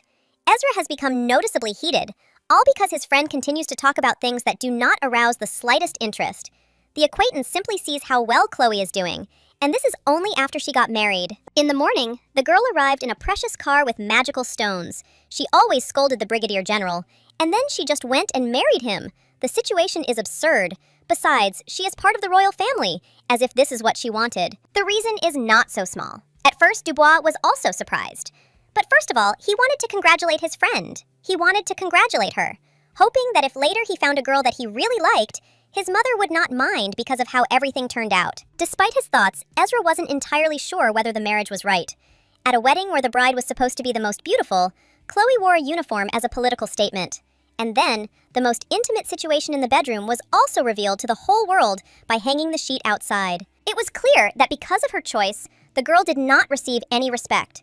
There are many cases where people marry a bad person without knowing it, through deception, but Chloe knew that as an adjutant, she had suffered a lot while she was next to Curtis. The woman saw all sides of him, understood that he was terrible. Dubois repeats to his friend that he really didn't know anything. It seems the girl kept the relationship a secret. These words are too strange to apply to such a strange, inorganic couple. Earlier, the heroine even asked that they not demand a story about her love story from her later. It seemed that they were close, and she just wanted to clarify whether everything was okay. There was a resentment lurking in her soul, a feeling as if Ezra had fallen beyond the line, although it seemed that they were close. Finding out what was going on in Chloe's head was an impossible task, which would not bring any meaning. The sergeant felt that his friend was so far away, so he acted distant and awkward. He shouldn't have done this because their relationship had worsened significantly. Even when the Duchess confronted Agatha and was ignored because of Dubois, he couldn't do anything. Curtis appeared like a prince on a white horse. He asked to escort Leah and Iris. He was kicked out because he and the Duchess needed personal space. The red-haired man was even more lost in his thoughts, until Lady Sarah came up to their table and offered to sit down. Of course, she wouldn't eat because she had already done so earlier. Only after that did she come. She came to ask about something. The girl knows that she is close with the Archduchess. She does not want to ask again, but she has a personal problem. It is about the woman's mother. She would like to ask to invite Her Highness to a meeting. She understands that she is asking for too difficult a task. The brunette tries to assure that everything is fine. The sergeant intervenes in the conversation. Schonberg, as is known, declines all invitations. He asks to tell Mother that the matter is not only about her, but this is indeed true. Each of them and their mothers were also refused. The reason behind this was from the very beginning. Despite the situation, the hero does not take himself too seriously. He declares that he is still Chloe's best friend. So if he can arrange a meeting, he will definitely hand over the case to Lady Sarah. He does not mind spending time over tea with 3 families at his home. It is immediately obvious that he likes his colleague. Dubois doesn't want to continue the conversation, gets up to leave. Without even saying goodbye, there is no excuse for this. He is just a little upset and stubborn. The Schonberg couple stands before the Admiral. Victor wishes to convey the king's message. The man demands that a housewarming party be held, preferably a very festive one, at which all the highest nobles, including the entire royal family, will gather. The Duchess will personally organize it. Until now, the main event had been the 28th anniversary of the establishment of diplomatic relations with Glintrant. But since the proposal for an engagement between the families had been completely thwarted, it was necessary, at least for the sake of decency, to hold a banquet anyway, making it dignified. The girl has become part of the royal family, so this is part of her duties. There are 2 more experienced representatives than Victor, and the crown princess is ill. The Duke smirks, suggesting that His Majesty made her suffer. The lady isn't sure if it's okay to say that, but the Admiral doesn't even bat an eye. There's also the Marchioness, but she's been assigned another job, and that's not a good sign either. There's no point in talking about that either. They're talking as if they're on the same wavelength. The Admiral understands Curtis's situation. The boys should do everything as it should be. It was the gentleman who brought Schonberg to the naval detachment. Formally, it was he who introduced the 2 of them. The situation before His Majesty is terrible. There is nothing to talk about. The Duke jokes about how his life is in harmony, but this is not true. The gentleman, when he enters the office, always stands on the snow-white tiles, as if everyone else is smeared. This is only one reason why he is considered strange. When he enters with other people, he stands exactly 2 tiles away, even with Chloe. If they have to show His Majesty how much they love each other, they shouldn't show so much distance. Otherwise, it will end badly. Approaching his wife, the blonde smiles nervously. As expected, the old general cannot be fooled. He reminds that his life depends on this couple. The lieutenant got a wonderful husband. As soon as they left, he suggests trying to hold hands, for a start. And this will do. The heroine feels disgust, but still agrees. Everyone around whispers, but thinks that this is normal because they are newlyweds. It's because of the Admiral's advice. The problem is the distance. The man didn't even fully realize it. It's better to follow at least some kind of rapprochement strategy while they are inside the palace. So maybe people will start to trust everything more. The heroine nods, but there is another problem. The blonde man's expression is terrible. If someone notices him with such an expression, it seems it would be better to just leave. Rumors of discord will appear after only 2 weeks of marriage. He says that it is pleasant to hear and immediately pulls his hand back. The general reported that the council wants her dismissal. I wonder if the lady is interested in this. She understands that this is impossible. His Majesty knows how to act correctly. He intends to remove the girl from the position of adjutant. He used all his strength for this and continues to try further. Despite this, the man failed. The heroine is reminded of the contract she signed when she took office. Something that is hard to forget. It was a slave contract, under which they paid a lot of money in exchange for the inability to leave. Before Chloe's arrival, it was difficult to find someone. The admiral even received a seal. Authority cannot be challenged even by the king himself. There are not many options left by which the girl can be removed from office. The gentleman must obtain permission from the young lady's immediate superior, who is Schonberg himself. The blonde looks happy. There's no point in being sad, after all. He managed to cause trouble for the king. The heroine recalls a conversation with the admiral. At first, it seemed to her that he was protecting her. While she doesn't go to work, a lot has happened. It will take time to cope with it. His lordship acts as if he will benefit from this. It is understandable that he is pleased to go against the will of the ruler, but in fact, it is more profitable for him to remove the Duchess from office and pretend that he listens to Ivana's. It would be correct to do everything the other way around. From the moment Abvans took her new name, she has been doing everything possible to fulfill the responsibilities that this name imposes on her. Before she took part in this adventure, she calculated everything that could happen to her. It is clear that she was ready to lose her place. The woman is asked to be quiet. There are a lot of extra ears in the castle, and one should watch one's language carefully. With displeasure on his face, the guy breaks away from his wife. He himself asked her to be more careful, and after that, he pretends that they had an argument. His steps are quick and heavy, as if he has lost control of himself. The lieutenant tries to follow the same principle, but she accidentally trips. The woman falls, but gets up almost immediately. While blaming the gardeners, the woman suggests continuing to walk. The general wanted to extend his hand to help her get up, but did not have time. The young man asks if they see him as trash. His expression shows sadness, which is not at all typical for him. He has been thinking about this for some time, but his wife is thinking short-sightedly. She asks for forgiveness and asks for an explanation in more detail so that she can improve. The blonde tried to say something completely different, but perhaps for the first time, he couldn't formulate his thoughts. For some reason, he felt as if something was stuck in his throat. It was unpleasant to continue speaking. It was causing some confusion. Chloe had previously wondered why they were trying to protect her instead of throwing her to the king like a bone while they were preparing for the next step. This was not true. The Duke would not want to do this. He was asking if it was worth saying such a thing in front of other people. In fact, there is no one around. Since childhood, Schonberg suffered from attacks by killers and began to distinguish when someone is nearby. I can leave a young lady at any moment, but if the girl knows that he has definitely not done this, she should not talk about it. This makes you want to get angry. The man calmly remarks that he hopes that the adjutant will not repeat the same mistake in the future. He has ruined everything. He feels strange, which is unusual for him. The expression of hostility on Chloe's face is unnerving. She seems upset. Following him, the lieutenant suddenly says that she has something important. She addresses the Brigadier General.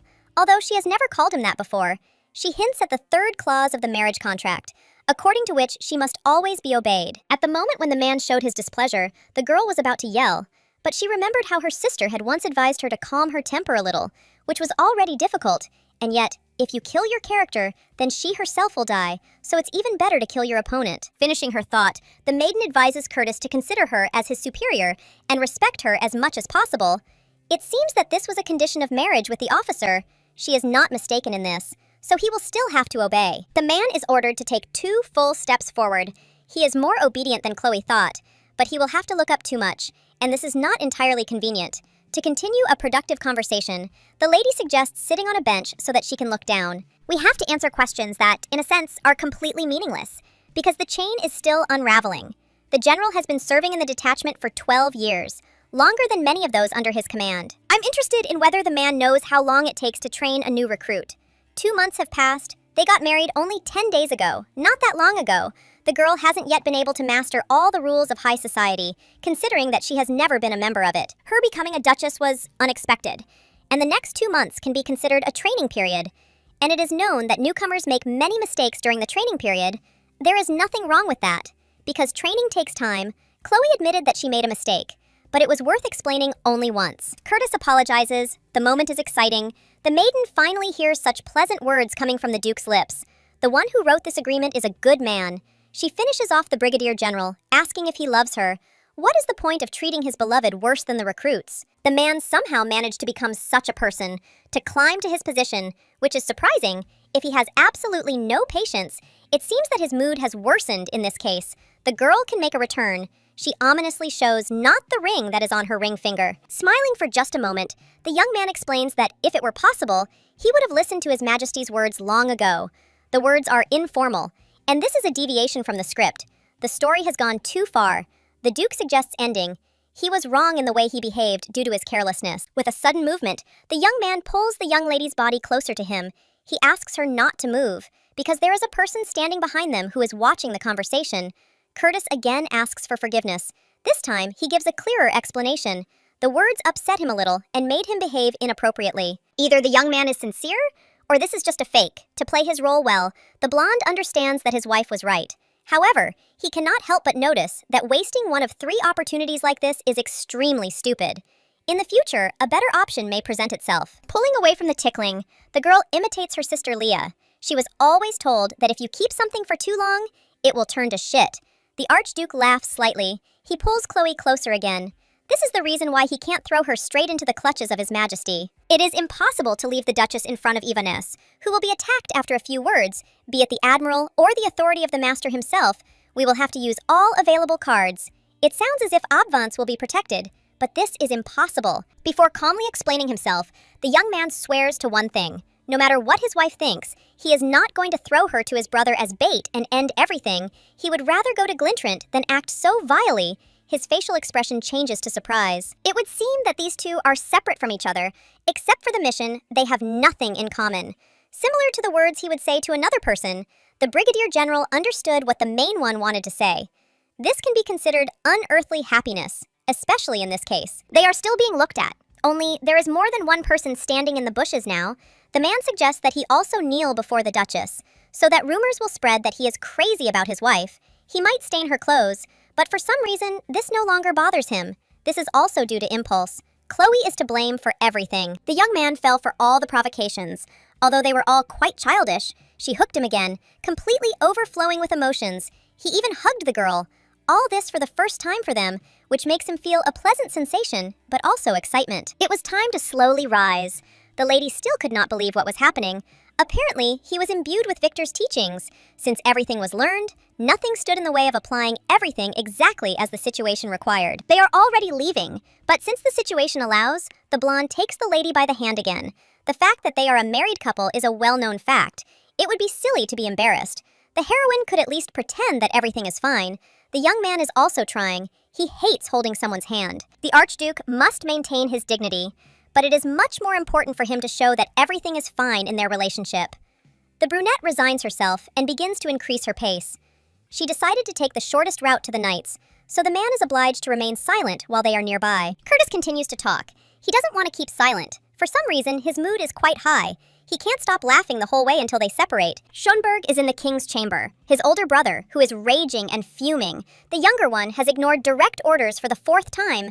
He shrugs his shoulders. The man can continue to demand the lieutenant's resignation, but nothing will change. As the prince of the Ivanus family, he exercises his legal right. As a member of the family, the young man must understand his responsibilities. There is undisguised anger on the ruler's face. He does not consider it right to entrust the preparation of the banquet to his incompetent wife. So be it. The general will not give in. According to the military regulations of the ruling house of Ivanus, the Archduchess obeys her husband's orders. He intends to fulfill his duty as a prince, but solely within the framework of military discipline. The master cannot say anything more about this. His brother is truly a willful puppy, since he opposes himself in this way. The man himself understands that the conversation is pointless. He is simply fanning the flames of conflict. It would have been possible to follow what was ordered, but otherwise, such a beautiful expression on Ivaness's face would never have been seen. Yesterday's hug with Chloe, it was simply a reflex reaction to the release of pleasure. It was equal to a pat on the shoulder of a soldier after a good fight. The blonde thinks about his wife. She can be given a bonus. Just enough for the clothes she likes so much. Curtis smiles. If there is nothing else to say, he is about to leave. The king shouts at him one last time that he may not come back. Abvance is waiting for him outside the door. The face shows concern. It seems that His Majesty is furious. Since this has happened, the gentleman offers to drive him to a white heat. Holding out his hand, he sees a displeased expression on his face, but he still grabs the lady and pulls her along with him. For now, the young man arrives in a special mood. The king's rotten face is quite a sight. It can't help but lift his spirits. The favorable state did not last very long. It was all due to a meeting with other soldiers from the detachment. They saw the two holding hands. One of them struck me the most. The Duke is known for how neat he is. It's surprising that his hand touched someone else's. Moreover, next to him is Chloe, whom he diligently destroyed. The guy completely lost his mind, since he started asking about whether this is something normal, because such a thing is forbidden. Lieutenant Dubois greets his lordship. Corporal Sarah follows his example. The heroine thought that her husband would pretend not to notice the remark. She was dreaming. Because he gets into an argument, the brunette tries to wriggle out of it, but buries himself even deeper, noticing that Advance's beauty is a real crime. Gratitude for a compliment to a woman is not long in coming, but for comments to someone else's wife, this is too much, for this can get you into trouble. Ezra comes forward, who intends to resolve the situation. Congratulations on the marriage were overly familiar. It's surprising that, without saying anything, the lieutenant still apologizes. As the commander of the 2nd detachment, he shares responsibility for the mistake of the commander of the 1st. He does not want any of them to be punished. This is enough. They are close friends. The corporal is not on the list. She needed to meet with Chloe on personal business, she congratulates, and begins to try to carefully describe the situation. In fact, her mother would like to personally greet the Duchess. She is counting on a personal meeting. The Duke turns to her and asks if they are only waiting for his wife. Sarah gets scared and assures him that she simply formulated her wishes incorrectly. Her mother sent 2 daughters to the army. This is a reason for pride, but it is not easy for her. It is worth visiting her for a minute. The gentleman knows everything. They discuss the details as they go. He offers his hand. The lady doesn't understand whether she is allowed to take his elbow. Advance looks completely at ease. She doesn't care. Curtis explains that he just returned to duty, so there is not much time. There are many things that need to be done. Chloe is asked if she is okay. It is clear from her that the problem is not noticed. A friend then starts asking questions about the wedding with concern. He was really worried about why the ceremony happened, whether it was forced and everything else. His face has become haggard, although the girl assures that she eats until she bursts every day. Georges hasn't changed at all. At least something is stable, and that's reassuring. With someone else, it's just the opposite. Dubois behaves like a different person, without attaching any explanation to it. The brunette is surprised. They haven't seen their friend in ages. They could have stayed a little longer. Ezra doesn't see a reason. A greeting is enough. The lieutenant is also advised not to drag things out and not to be late for the commander's meeting. They won't forgive him for that. He behaves like a bore. The lady asks not to pay attention. Recently, her friend has become angrier. She was prepared for this. She would even be surprised if he was a little more friendly. Others should not be forced to communicate with the Duchess if many do not like her. Georges assures that this is not true. The young man is very glad that they are communicating and offers to invite him first to his first official reception. And he also wants to be introduced to the young ladies as Advance's best friend and the most eligible bachelor in the capital. The woman snorts, and he laughs. It's good that they have maintained their previous relationship. It's still a shame to think about what's happening with Dubois. It's better not to dwell on it. Everything happened too spontaneously. There's nothing to be done about it. You'll have to adapt. The workday after the wedding passed surprisingly calmly. The lady managed to relax a little after all the fuss. Everything was within expectations. But it was not entirely clear how quickly Ezra would cool down. The relaxed discipline was interrupted by a very unexpected, uninvited guest. A lady appeared in the office and started shouting from the doorway that this place looked completely inappropriate, that this was not how a royal person's workplace should look. Madame Bring was an assistant, personally chosen by the king, and she understood that she needed to keep an eye on Chloe on a constant basis. Rising from her chair, the lady asks what brought her to her. She immediately tells that she arrived at the behest of His Majesty the King for a gala reception on the occasion of the 28th anniversary of the establishment of diplomatic relations with Glintrant. Since the Duke didn't strip the lady of her title, it became more difficult to provide assistance from the royal family. It seems they showed generosity by maintaining their status. In the Duke's office, no one has the right to give orders. The lady snorts. I'm not ordering, but suggesting that you sit down. The heroine wants to ask for help, and is given this honor, she grumbles. The castle is full of different rooms for ladies of the court, and she is invited into a small room, despite her advanced age. Since it is cramped for her, she can help standing. It is surprising that she has to stick her head into the mouth of the royal snake. Her knees ache. They show her to the bed where she can sit down. Even maids are not treated like that. The red-haired woman wants to know why. Being a royal person, the beauty never left her job. Because of her, another unhappy old lady was added to the stuffy kennel. The king also doesn't care much about the new member of the family. It's obvious to the naked eye. The Duchess thought that she was dealing with a man of character. But it turns out she's just a chatty old woman. She can't understand why the Lord's favor is so easily rejected. Schönberg himself also acts incorrectly before going out the door. Mom Peace wishes him luck with just one look. The woman sits down at the table and begins to work. The conversations of the new assistant are more like white noise. It's even easier that way. Seeing that the Duchess has been distracted from the conversation, Bring begins to squeal something about this being a mockery of etiquette. The heroine is tired of the showdown. She reminds that Madame has arrived for a special purpose. I wonder if she knows how receptions are organized. As is known, the girl from the family who was granted the title, she had never even had the chance to attend such a thing. Even the wedding banquet after her engagement to the Duke was the first in her life. The red-haired one sighs resignedly. In front of her is the one who is third in the government hierarchy, and at the same time publicly admits to such a disgrace. It is not clear whether this is what is meant, because recognition in her understanding is not a shame. Bring does not calm down. A high position implies high expectations. A ruler is obliged to know everything. The king knew what he was sending the lady to. The lieutenant remains calm until the very end. Since His Majesty sent a woman, it means her task is to help live up to expectations, and not to squeal. Someone who is in power and is part of the royal family should really know everything, but hardly from the womb. Learning takes time and practice. From now on, Madame has a mission that is important. The mistress must be made into a true ruler. The red-haired woman understands that she has lost the battle, and such conditions do not entirely suit her because the situation has escalated. The woman leans over and looks ominously straight into her soul. She clarifies whether Bring has come only to scold the third most powerful person in the kingdom. Chloe managed to get the hang of it. Serving as Curtis's adjutant, she learned one important truth. High-ranking persons are not obliged to delve into everything themselves. They are always important and irreplaceable people, because they are busy with important matters. They do not have enough time for this, so it always makes sense to transfer minor work to replaceable employees.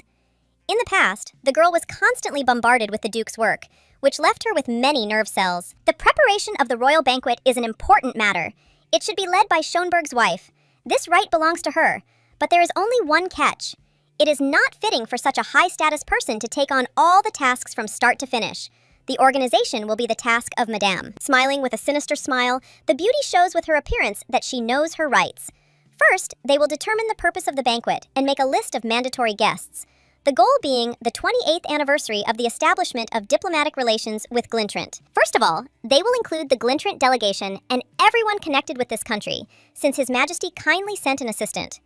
Of course, the red-haired one knows everything, and if you don't tell, then it will be your own fault, because it will be marked as a cover-up. The entire delegation will definitely be invited, and from the local nobility, Countess Engel and her husband will be there, Baron Leblanc, Viscount Fleur and his wife, Count Rihanna's family will also be invited. Invitations will be sent specifically to these individuals. There really are a ton of guests. What should I write for them in the invitations? Bring smirks, she asks, to write touching words about the 28th anniversary of diplomatic relations. Of course, all by hand, it will be difficult. But there is no other way. The girl is not so simple, she nods, only mentioning one interesting detail. As an adjutant, she mastered the only official handwriting, the official palace font. If she wrote it herself, it was not a fact that all the guests would appreciate it. Any other official could write for her, and no one would notice the difference. Bring doesn't give up. She says that she still needs to remember all the nobles by sight. But the lady has already done this before the wedding. The heroine learned to receive guests. Since they helped her, and she even had an audience with the king, there were no complaints about her. The redhead is almost in a fit. She asks if the lady knows how to receive foreign guests. A weak point is discovered. The lady shrugs and doesn't know for sure. She is advised to pay attention. The back and lower back should not bend. The brunette asks to show. It is difficult to explain new information in words. She doesn't want to do this, but there is no choice. Getting out of bed. She shows that you need to stand straight. Tighten your abs so your lower back does not bend. Then take a step back with the toe of your left foot and bend your right knee. This impresses the lady. Bring bowed to the Duchess. The girl is given the protocol for the royal banquet. It contains records of all the banquets for the last 20 years. The records will help her. She just needs to leaf through them. The heroine sincerely thanks Noel. If not for him, she would feel lost. So he also copied everything by hand. The blonde asks if the assistant heard that the gentleman is going to the royal archives. State affairs are not children's games, but important events, of course. They must be documented. The young man's mood has soured again. Turning away, the Duke asks to spend time on something useful, and not on affection. It is better to try to remember at least one letter of what is written. There is a lot to learn. There may not even be enough time for it. His lordship is in a mood to find fault with others. Since he finds time for it, it would be good to learn a little from the lieutenant who rewrote everything himself. Noel does not make anyone work overtime, unlike his master. The girl applies her new knowledge with Bring, After that meeting with the man, she left him in a thoughtful state and went to study the material. The heroine is pleased to see how they bow before her. Those standing behind the door cannot help but laugh, understanding the situation she found herself in.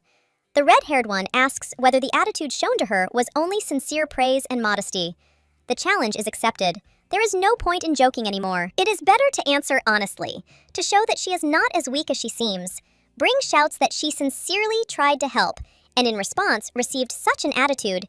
In addition to the king's order, she obviously came to educate such an uncouth girl and not let her disgrace herself. She is fully aware. At least the assistant didn't come to disgrace her, because if she wanted to curry favor with the king, she could easily give Chloe false information and make a laughingstock of her in front of everyone at the banquet. The lady has a sense of responsibility, and she truly lives up to her reputation. A person who knows what dignity and etiquette are is important. The help she has already provided in a short time, and that she will continue to provide, is genuine, which means the situation should be resolved. The Duchess did not want to lose her help. She apologized to the elderly woman, who was only trying to do her job honestly. The heroine, like her, respectfully treats His Majesty, for she is also a subject of Ivanus. But, as a person, she harbors grievances. For this reason, she praised herself for being impolite and regretted it. If Bring conveyed everything said to the ruler, then the girl would come to an end. But the assistant did not come for this. She came precisely to turn the ignoramus, chattering nonsense, into a worthy ruler. The redhead feels cornered. She doesn't know what Ivaness sent her for, she can't read minds, and she only came out of a desire to serve the royal family, which needs it. Still part of the guard, as a soldier, the heroine pays tribute to the madam's patriotism and bows her head before her. She says that such a bow looks very good at first. The brunette thinks that she can breathe a sigh of relief. After all, Bring is not as scary as she seemed at first glance. Breaking out of my thoughts, the assistant suddenly starts giving me a lecture on how to improve my stance. Her Highness's legs are too long, which makes it look unsightly. It's better to try moving your back leg half a step back. The heroine is on duty. She thought she'd get to that later. In such cases, one must first show modesty and ask politely, understanding that in terms of time, the dedication with which the Duchess serves as a guard is highly commendable and worthy of respect. But they have an emergency situation, and Ivanus should not find himself in an awkward position. The woman doesn't understand why they attacked her, because the fault lies with the Duke. Bring doesn't believe it. The man avoids conflicts.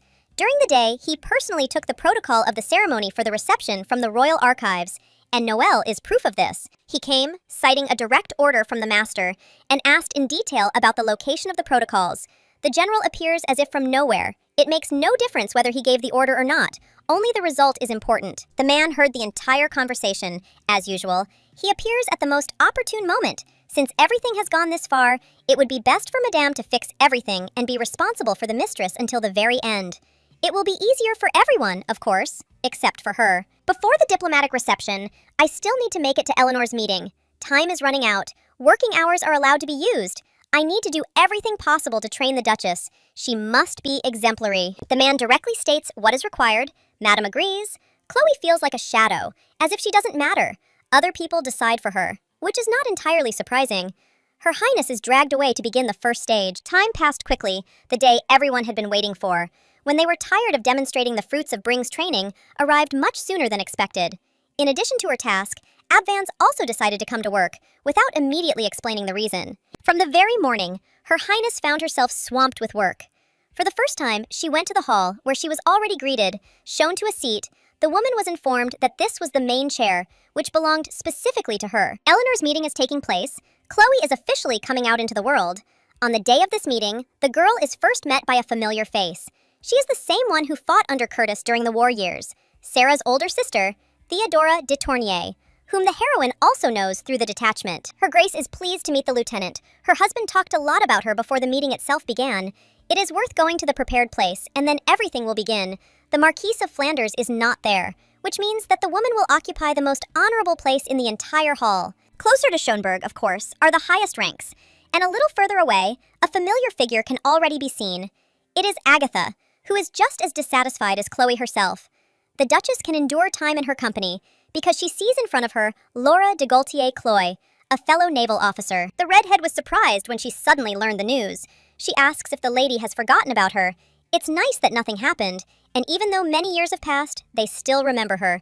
Theodora notes that at Eleanor's meeting, the girl was gone for an eternity. The beauty explains her disappearance by saying that after getting married, she left her job and devoted herself entirely to her family. But her husband believed that sitting at home doing nothing was harmful, so he suggested dropping by the meeting.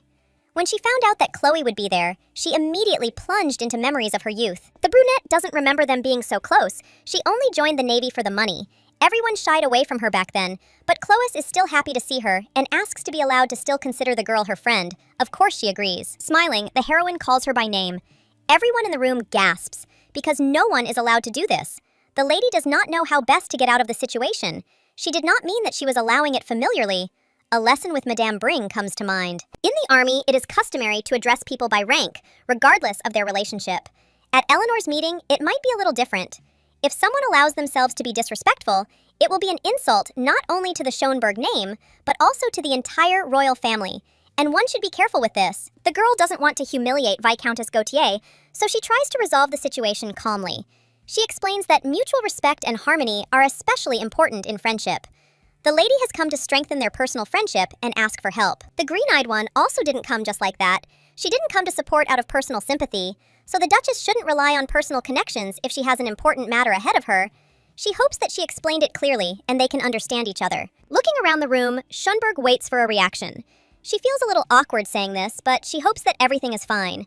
She will try to be impartial and fair, doing so without excessive familiarity, which could harm the royal family and its reputation. The acquaintance nods. She understood the hidden meaning behind the words. She made a mistake, but still hopes that her desire to help will be understood, even if it is out of old friendship. The Duchess is never against help.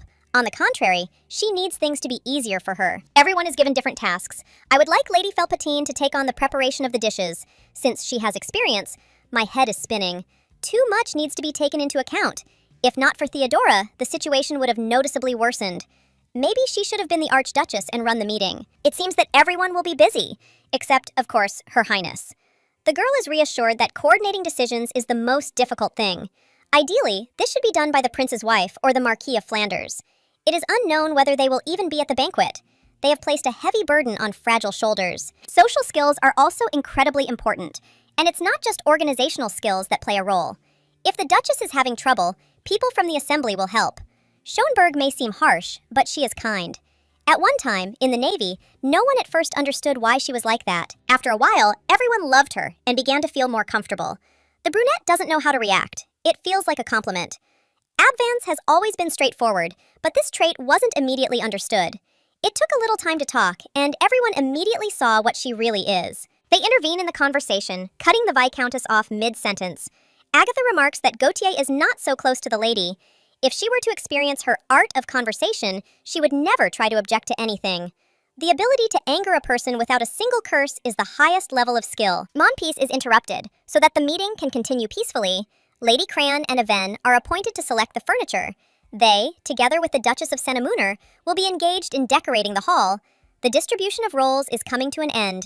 Everyone is allowed to go to their places, while Berg is still choosing the dishes. The beauty peers in. Gautier asks what she prefers, and after receiving an answer about a summer or white service, he tries to connect some of the logical chains.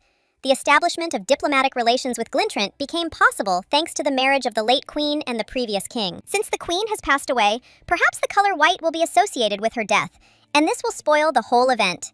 If you think about this color, you immediately remember the snow-white wedding dress of the lady. Theodora speaks up. The king is unlikely to approve of white. What's happening is quite tiring, even too much so. The secular society is surprising. Everyone comes with clear goals and ready-made speeches, because each one has significance. The gaze shifts to the side. Agatha, obviously, came to find fault with the Duchess. She has her own vendetta. Even more interesting is Laura. Her behavior is strange. But it is clear that she wants to strengthen ties because of Chloe's new status. She wants to get some privileges. The most mysterious one in the whole room is Theodora. She doesn't try to ruin everything. She seems to help, but without much warmth. It's not just a matter of not wanting to get involved in social troubles. She has some other reason, which is not so easy to uncover in order to fully understand the situation. Madame Bring arrived to inform the lady that the Duke was no longer waiting. He said he had a message and wanted to personally escort his wife. He appeared, walking forward, asking forgiveness from everyone else. He would greet the ladies properly, but a little later, extending his hand, he asked Chloe to go with him. For the first time in her life, the maiden is truly happy that she will be rescued from the trap. She has time to get tired. It is time for Theodora to go. The rest of the issues will be resolved later, and Her Highness will be informed about everything. Finally, the heroine leaves the meeting, thinking about what awaits her next. Bring is giving a lesson. She counts down and asks him to follow the steps of the Archduke and repeat everything. The girl asks what her husband wanted to talk about. He smirks, and without any embarrassment, declares that it was just an excuse. She can't help but joke, "Have you forgotten already?" They say that one of the maids ran away from the Schönberg estate. Besides this detail, it was time for dance practice. It was worth saying words of gratitude. The gentleman was very busy and came to personally accompany the woman, and also helped with the rehearsal, not leaving her alone with this problem. Ordinary husbands don't so demonstratively patronize their wives. The maiden remarks that she could practice with someone else. The Duke's comment sounds inappropriate, considering that he himself is accompanying other ladies. The blonde smiles for a moment and, leaning closer, whispers, "Are you jealous?" At least there's no point in being jealous of the officer. Managing to hit on women in the guard twice is a bit much. The heroine perceives this as meaning that if Sarah or Theodora resign, anything will be possible, which becomes unpleasant. The Duke doesn't understand what his partner is thinking about. For some reason, she remembers the maid. Since she ran away, it seems they didn't treat her very well. That happens too. The blonde man shrugs. While he was alone, he didn't have such problems. The lady, however, knows his standards. Before Chloe came to the service, about 10 adjutants had changed. The maids are probably treated in the same way, with terrible treatment. A revolution is inevitable, so the actions show that everything is logical. Bring asks to stop talking and speed up the pace. The Duchess begins to try. Everything is too fast, and she is completely inexperienced in this. The beauty almost falls, because there is a jump that she does not have time to adjust to. She is asked if everything is okay, and the answer is a nod. I can't believe that everyone was dragging the trains of their dresses behind them. The skirt is too full. It sounds dissatisfied with admiration. The girl doesn't like such rules. If she wanted to look so much, she shouldn't have been forced to dress up. The master in charge, he can order the maids to constantly wear flowing dresses that will rustle in front of him all day long. Not a bad idea, Madame advises not to relax. Chloe has not yet recovered from the last jump. There will be another turn for which she needs to prepare. The woman talks about Tournier again. She wonders what they talked about then. It turns out that there was nothing special. There are rumors about another officer. They say that Madame Dubois has fallen ill. There are rumors that her son is a complete fool, since his woman was taken away from him right before their wedding. It immediately becomes clear what is the reason for the young man's sullen behavior. The blonde is interested in whether his wife was cheated on. He does not say why he asks such a question. It's just that every time he sees Ezra, his insolent behavior and look at the lady infuriates him. Perhaps there was more to the deal with the boxes of sweets, but no one is revealing it. The Duchess is pure, but no one knows what is on the young man's mind. Only he himself understands what he is thinking. It is still unpleasant. Before the next turn, Chloe presses Curtis closer to her. She whispers something in his ear about how, if she could think, she would never have gotten married. It turns out, she should be glad that she is stupid. Every word of a lady is a real masterpiece. Whoever chose her was definitely a genius. At the event, Theodora is next to Laura, a second lieutenant belonging to the 8th Regiment, but she is not in Kelty. This is temporary, because it turns out that she received an order to protect an important person. Gautier suggests placing a blue service in the middle of the table. The beauty understands that the color is terrible. The plates have no merit other than the fact that the king likes them. It is strange that it seems so important for the supporters of the royal party to demonstrate their position. Tournier notes that the plate looks too heavy to the eye. Laura, smiling ominously, remarks that soldiers must be smart, and they respond in the same spirit. The virtue of a soldier is unquestioning obedience to orders. They ask the blue dishes to be removed and replaced with others, and the maids immediately obey. Everyone who is preparing decides to take a break, and then continue with renewed vigor. They all gather together. Gautier starts speaking first. She recalls the past. Before, she had one comrade in the Navy, and it is always like that with the Navy. Impoverished aristocrats often go there. They count on the dowry of their brides. Usually, such poor fellows have absolutely no understanding of manners or small talk. Of course they look like complete laymen. The life of that comrade was modest, even sadly modest. Some even called him wretched. The woman smirked when she saw him years later. It turned out he had married very well. Rumor had it he had gone out of his way for this marriage. While Theodora was considering whether to stop the lady, Agatha herself spoke up.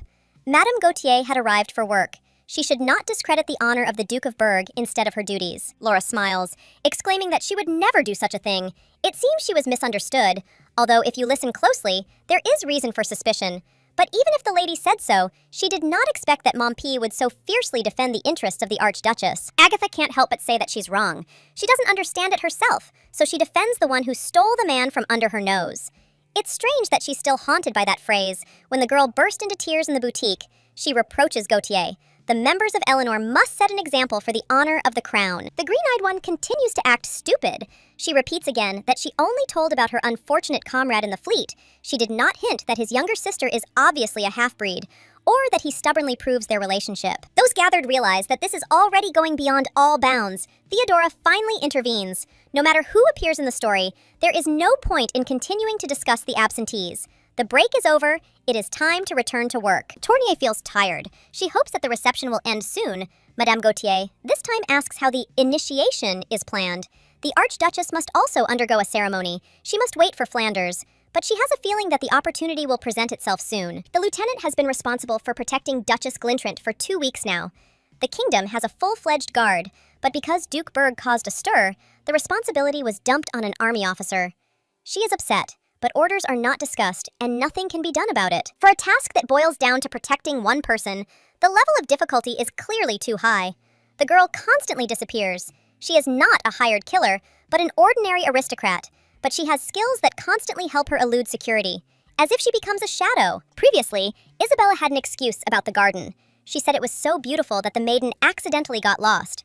Then, the excuse changed. For example, it included the fact that she was looking for the restroom and accidentally fell behind her officer. The situation didn't look like it could improve. The girl had run away hundreds of times under ridiculous pretexts and had done the same thing again. The lieutenant couldn't understand how she was able to slip away. The timing of her escapes was completely unpredictable, and what was left of her nerves was already at the very limit. Desperation reached a certain point. The woman showed up and said that if Isabella tried to escape even once more, she would be forced to suspect her of spying. After being threatened, the aristocrat simply became even more sophisticated in her disappearance skills. The guards even tried to complain to the king, but he brushed them off and asked them to leave the lady alone, because if she needed to calm her heart after a breakup, then it would be easier to let her go for a walk, because it's normal to want to be alone. There's no need to run after her like that. The lieutenant is informed that Glintrant has been found. It turns out she was spending time with the ruler. Tournier does not know why she was called. She was just doing her duty and doing everything right, trying to keep an eye on her target. The gentleman started talking about the Duke, Berg, who supposedly fights for the country, decided to show his true face. Tournier does not say what he thinks.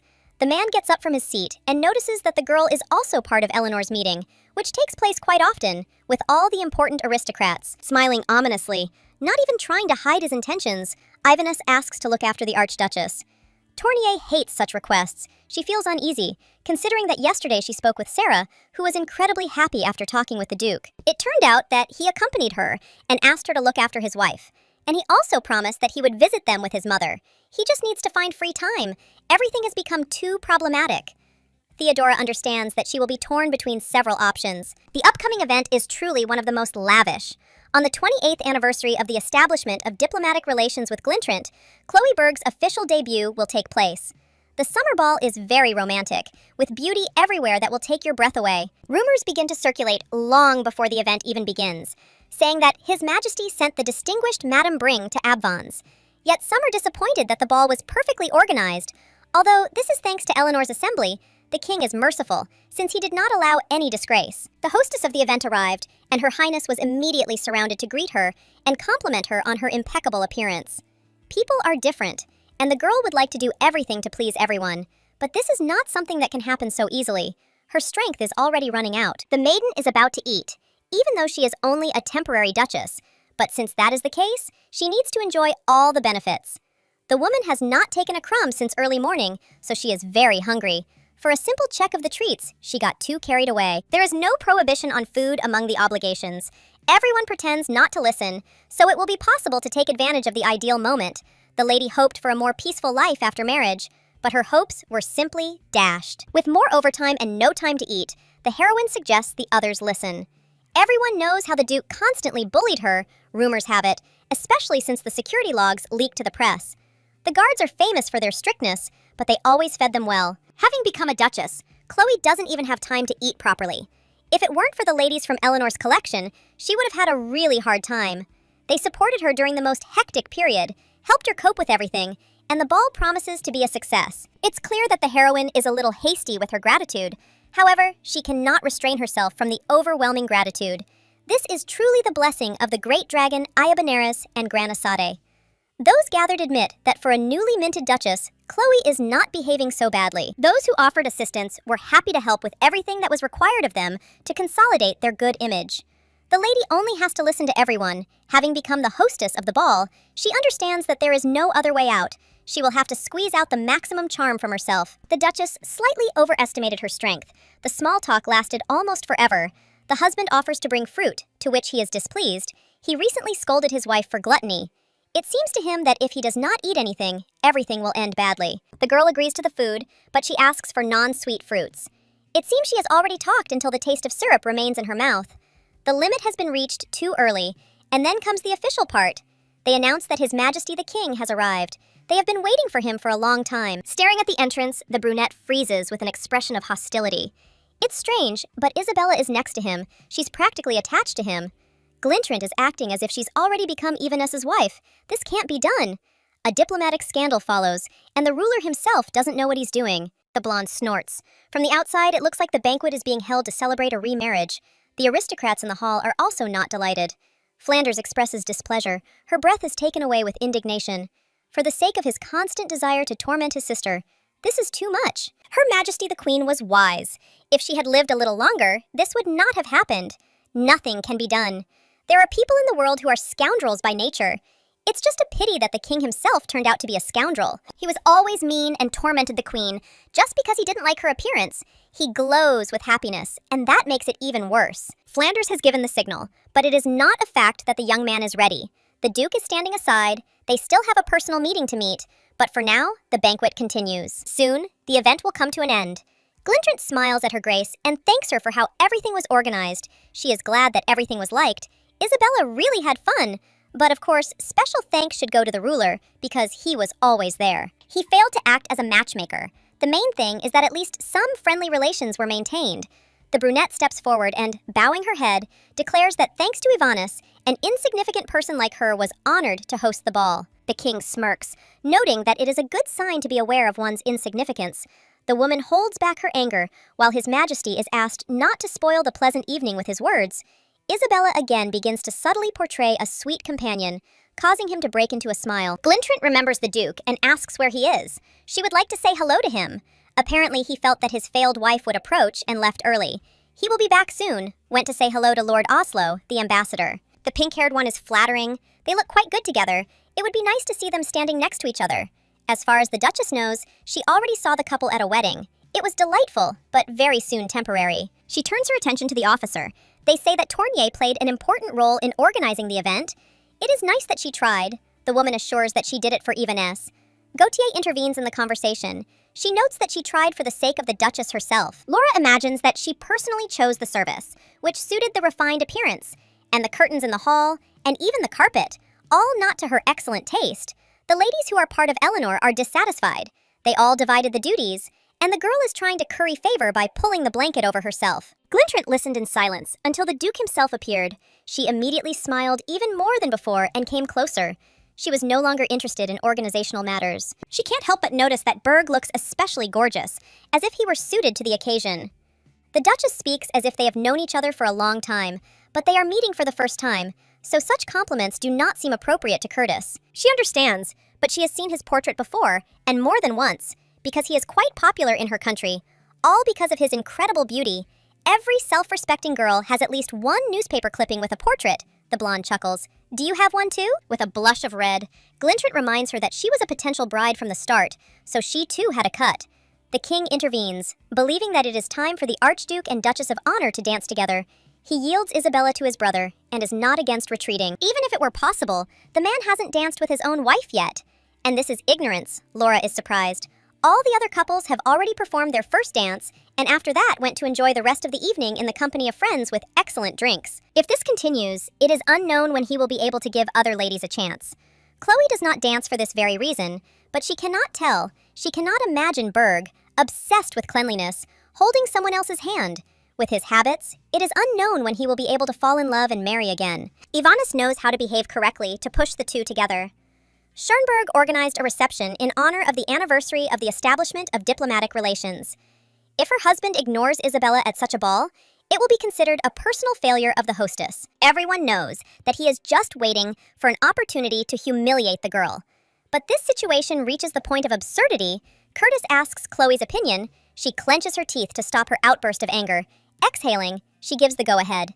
There is nothing terrible in dancing. Since His Majesty showed such attention to her, he should also show due honor to the Duchess. The man is calmly asked to also greet the other aristocrats present at the event. The girls from Iverness should also find out how caring the gentleman can be, despite his infamous fastidiousness. The heroine hints that while the general is away, she will try to find him a new candidate for a wife. His face twisted with anger, the blonde thought that his archduchess was just a nice lady. But she, it turns out, was also unusually sensitive. Since it turned out that way, the young man approaches Isabella and asks if she would do him the honor of going to the dance with him. Lowering her hand into his palm, she replies that she will agree. The tension is palpable. Even the assembled aristocrats understand that the master is angry, and there is nothing to say about Glintrant. A soft melody plays. Two people are circling around the room holding hands. The Duchess didn't think that she would be given 2 whole dances. Answering through her teeth, the man assures that this would not have happened if it weren't for his wife. I didn't expect that I would have the chance to dance with you so spontaneously. The smell of amber makes your head hurt. It's unbearable. The hero gets what he deserves for his stupid prank.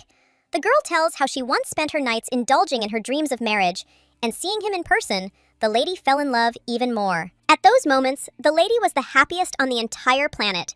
The music changed slightly. Dancing the Passacaglia in close proximity was very creative on Isabella's part. She could confidently go on stage at a large theater. Trying to test the waters, the aristocrat asks what kind of ladies the Duke prefers, in case she fits his standards. Before talking about tastes, it's worth remembering that Glintrant is the worst match for discussion. She doesn't pay attention to this. You are too strict with me. The country from which the lady came is small and secluded, but at least there are no old men there who plot against their younger brothers, as happens in Ivanessa. The young man is already married, but in the opinion of men, he has long since developed a vice, especially if the wife was significantly lower in status. Everything is leading to calling Chloe pathetic. The girl didn't mean it that way, of course, because such a thing would never have occurred to her. Someone suggested what was better to present. The young man feels uneasy about this being true. He himself once took advantage of the adjutant's low status, despite the fact that he was the first to do so. He is irritated when someone else allows themselves to make such comments, which is completely unbecoming. Grinning, the blonde finds the perfect answer, he teases, asking if even women with children are a good match in Glintrant. It's funny to believe, because it's not true. Isabella's face changes. She can no longer smile. Chloe stands to the side, enjoying the relaxation. Watching the couple, she admits to herself that they dance well. Maybe it's because she's a lady from high society and is used to dancing.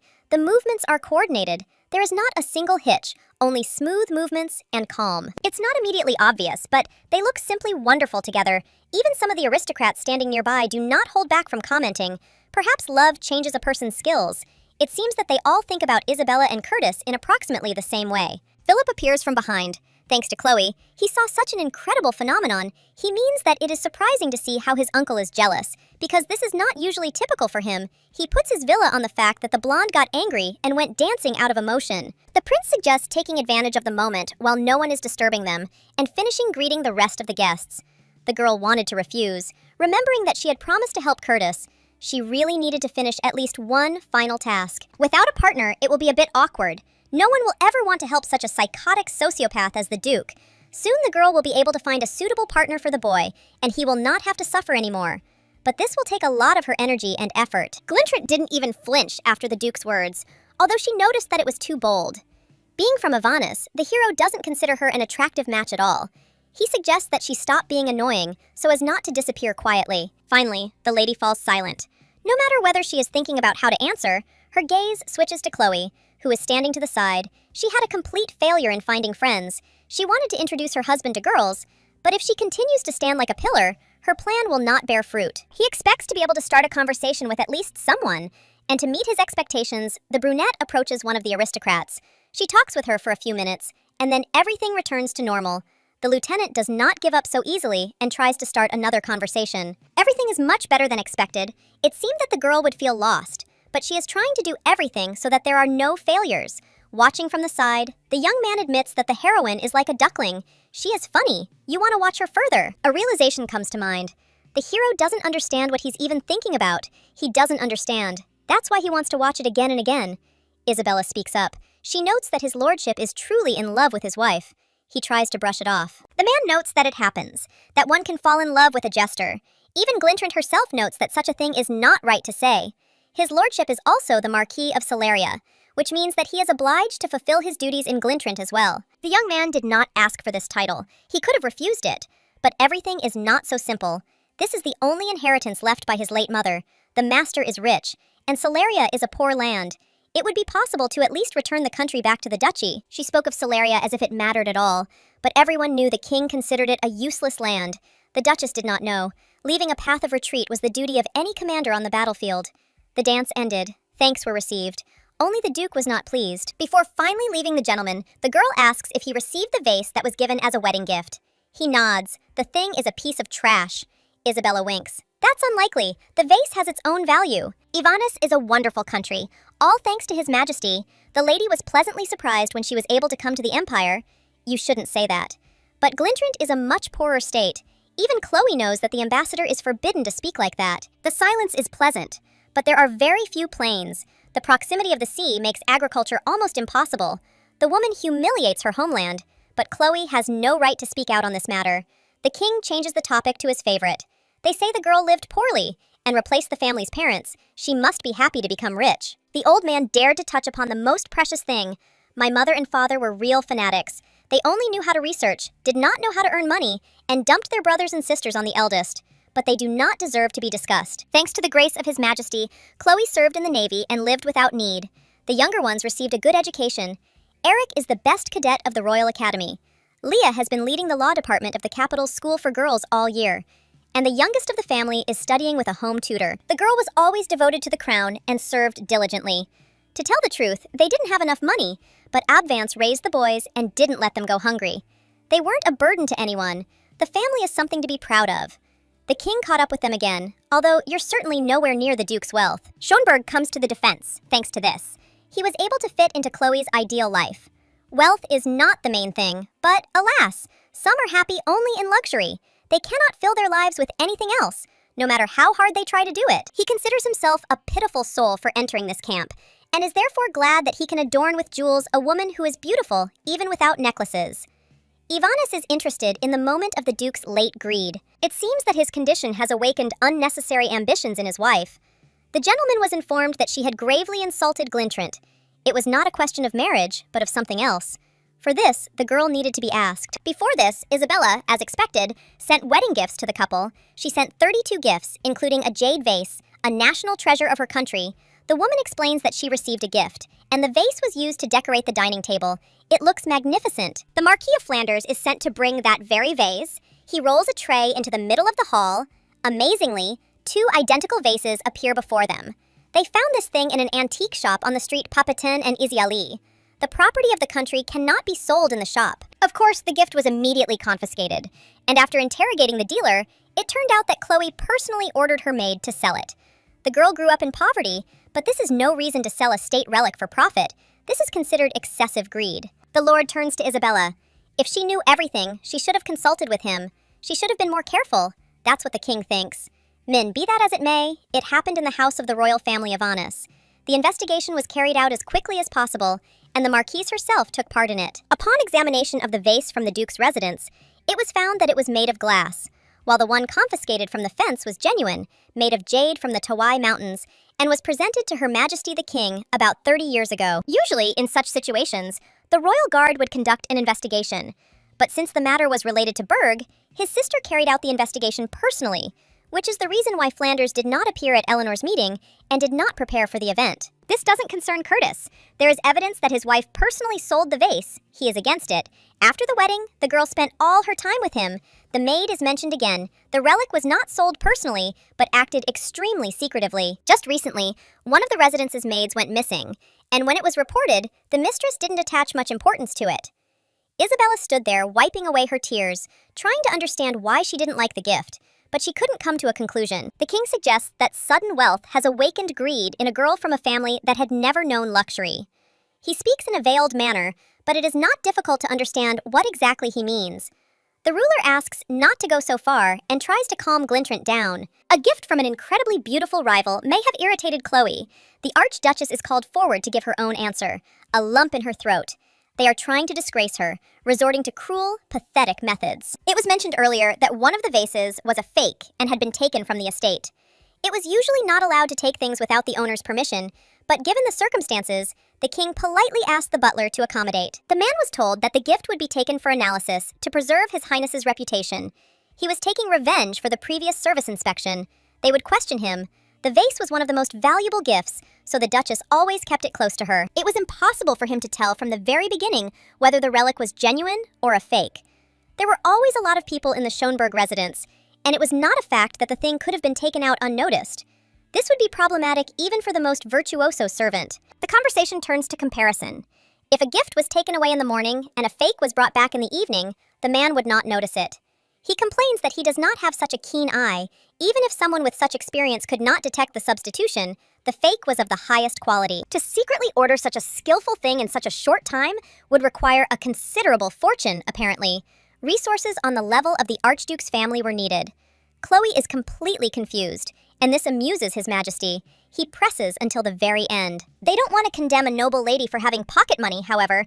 Everything has its limits, he shouts, while the Duke, by insisting on marriage with the lieutenant, insulted Glintrant. His new wife allowed herself to indulge in base greed. The words are clear, everything is logical from the gentleman's side. He assures that the maiden, being from an ignoble family, became an archduchess, cultivated wealth, and sold the vase, insulting another country, and even made a counterfeit. Chloe is unsure of what she is going to do. No one understands her motive, until she asks the Marquise which of the relics is not real. As soon as she is told, the brunette immediately takes off the case. Everyone in the room freezes in anticipation. A moment later, the lieutenant hits the vase so hard that it breaks into pieces. It turns out that it is just a piece of glass, nothing more. His Majesty, who just 10 minutes ago was the most vocal, just back away. All the aristocrats have confused faces. It's surprising what confused them so much. Maybe the reason was that Chloe, who suddenly became rich, tried to quietly line her pockets and ended up disgracing herself. Or there is another reason. Perhaps they are surprised by the fact that the lady went berserk and broke a glass vase right in front of the king, or by how low Ivanis has fallen. In an attempt to tarnish the reputation of his brother's wife, he screams even louder than before, has recovered from the shock, and does not know why the woman behaved this way. It doesn't matter what happens next. Tolerating treatment worse than that of a dog is also part of the contract, as the ruler of the empire said. The girl grew up in a family where she couldn't afford luxury, so she's unable to distinguish between high-quality things. It's hard for her to tell what's made of glass and what's worth millions. The king is furious. While he was trying to scold the Archduchess after catching her in a lie, the girl decided to cause a commotion. He does not yet know what awaits him next. You can expect anything from Chloe. The wife calls her husband, the Archduke, the very man who was a member of the royal family from birth, immediately identified the vase as a cheap one. He checked it even before the maid disappeared, before the butler confiscated the fake. It can be assumed that the relic was replaced from the very beginning, the man groans. The lady doubts the ministry, doubts the ruler of the country, that he himself started all this. It leads to a completely different outcome, because she doubts Glintrant's honesty. The maiden clearly remembers how surprised she was by the gift from the one who was rejected, and then Curtis said that perhaps for this reason a cheap thing was sent. All this was a trick planned from the very beginning to put the lieutenant. To some extent, what happened was expected. The couple discussed that the king would do everything to humiliate a woman from the squad. She was ready for anything, but not for the family to be remembered in bad taste. The girl with her eyes asks to allow her to protect her brothers and sisters. They should not suffer. Curtis gives his consent. Chloe, before she got married, had no connections with the aristocracy. She received the vase as a gift 3 weeks ago. She had no opportunity to pull off the trick. She doesn't even know Pepperton Street. Glintrant could not have had any reason to immediately disgrace himself and frame Ivaness. One can agree with the king on this, but he has a motive, because he hates Curtis. The man is looking for support from his sister. We have testimony, so it was not the servant who did this. Even if the vase is glass, such work is beyond the means of an ordinary maid. The ruler calls Laura to him. She said that she was preparing dishes for the banquet. Having corrected the distorted name, the girl comes closer. As a noblewoman with taste sufficient to prepare dishes for a royal banquet, she must know how much it would take to make a fake, Gautier ponders, her gaze darting helplessly around the room. The ruler is putting pressure on her. The question he asked could have serious diplomatic consequences. She needs to make the right decision. She is scared. She can't screw up, because then the family will have consequences worse than what she herself could experience. With sufficient financial support, anything is possible. Recently, glassblowers from Tevez have been working in many countries, and it doesn't take much time. The 38 glass bowls that their family ordered for their first child's first birthday were made within a week of the order. Godier seems to be claiming that the girl is such a capable and worthy aristocrat that she was able to make a fake vase from resin in just a week, and that the reason she went to so much trouble is simply because she is the daughter of a poor family and does not like Glintrant, who sent the gift. It became clear why Curtis had such a bad character. If such stupid, insignificant, but extremely unpleasant intrigues were built at every step, anyone would become like him. The more she listens, the more amazed she is. Suddenly, Agatha comes forward. She declares that she saw everything. Monpeace wants to stop his daughter, but she is stopped. The king knows that she cannot stand Chloe. The girl heard them discussing the fence, the antique shop at the back of the Rue Papatin. The name of the shop is Jean Claire. The king assumes that the marquise befriended the lady only to confirm through her that the antics of the Archduchess are true, which cannot but deserve praise. Blue Eyes reveals something that no one expects from her. She saw Glintrant in that very store. The Duchess freezes in horror. She feels amazed. Agatha remembers that this happened the day after the wedding of the Schönberg couple. His Majesty the King can well guess what this means. The pink-haired one does not know how she managed to get caught. She thought that no one could notice her. If this continues, all suspicion will fall on her. The maiden wants to find Monpeace's weak spot. She, meanwhile, continues. She says this not as a lady, but as a staff sergeant of the Royal Guard.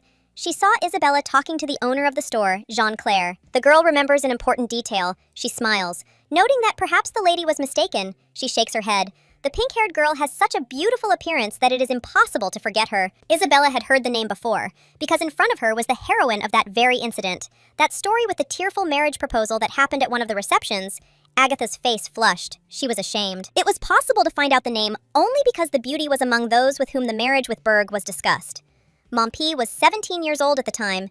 She disgraced herself, lied to her friends that she was engaged to the Duke, but she was exposed, and as a result, at a banquet, she tearfully proposed to become husband and wife. The sweet story, at one time, became a topic of conversation even in Glintrant. The blue-eyed one believes that she never lied, but that rumors distorted everything because the situation was resolved more simply. Right up until the end, Isabella continues to talk about what happened. The fact that a girl proposes instead of a man, this can really be considered an extraordinary act that can be laughed at. Chloe can't keep silent any longer. She asks what Glintrant has done. She is behaving lowly, and not at all like a duchess. There is an expression of anger on her face.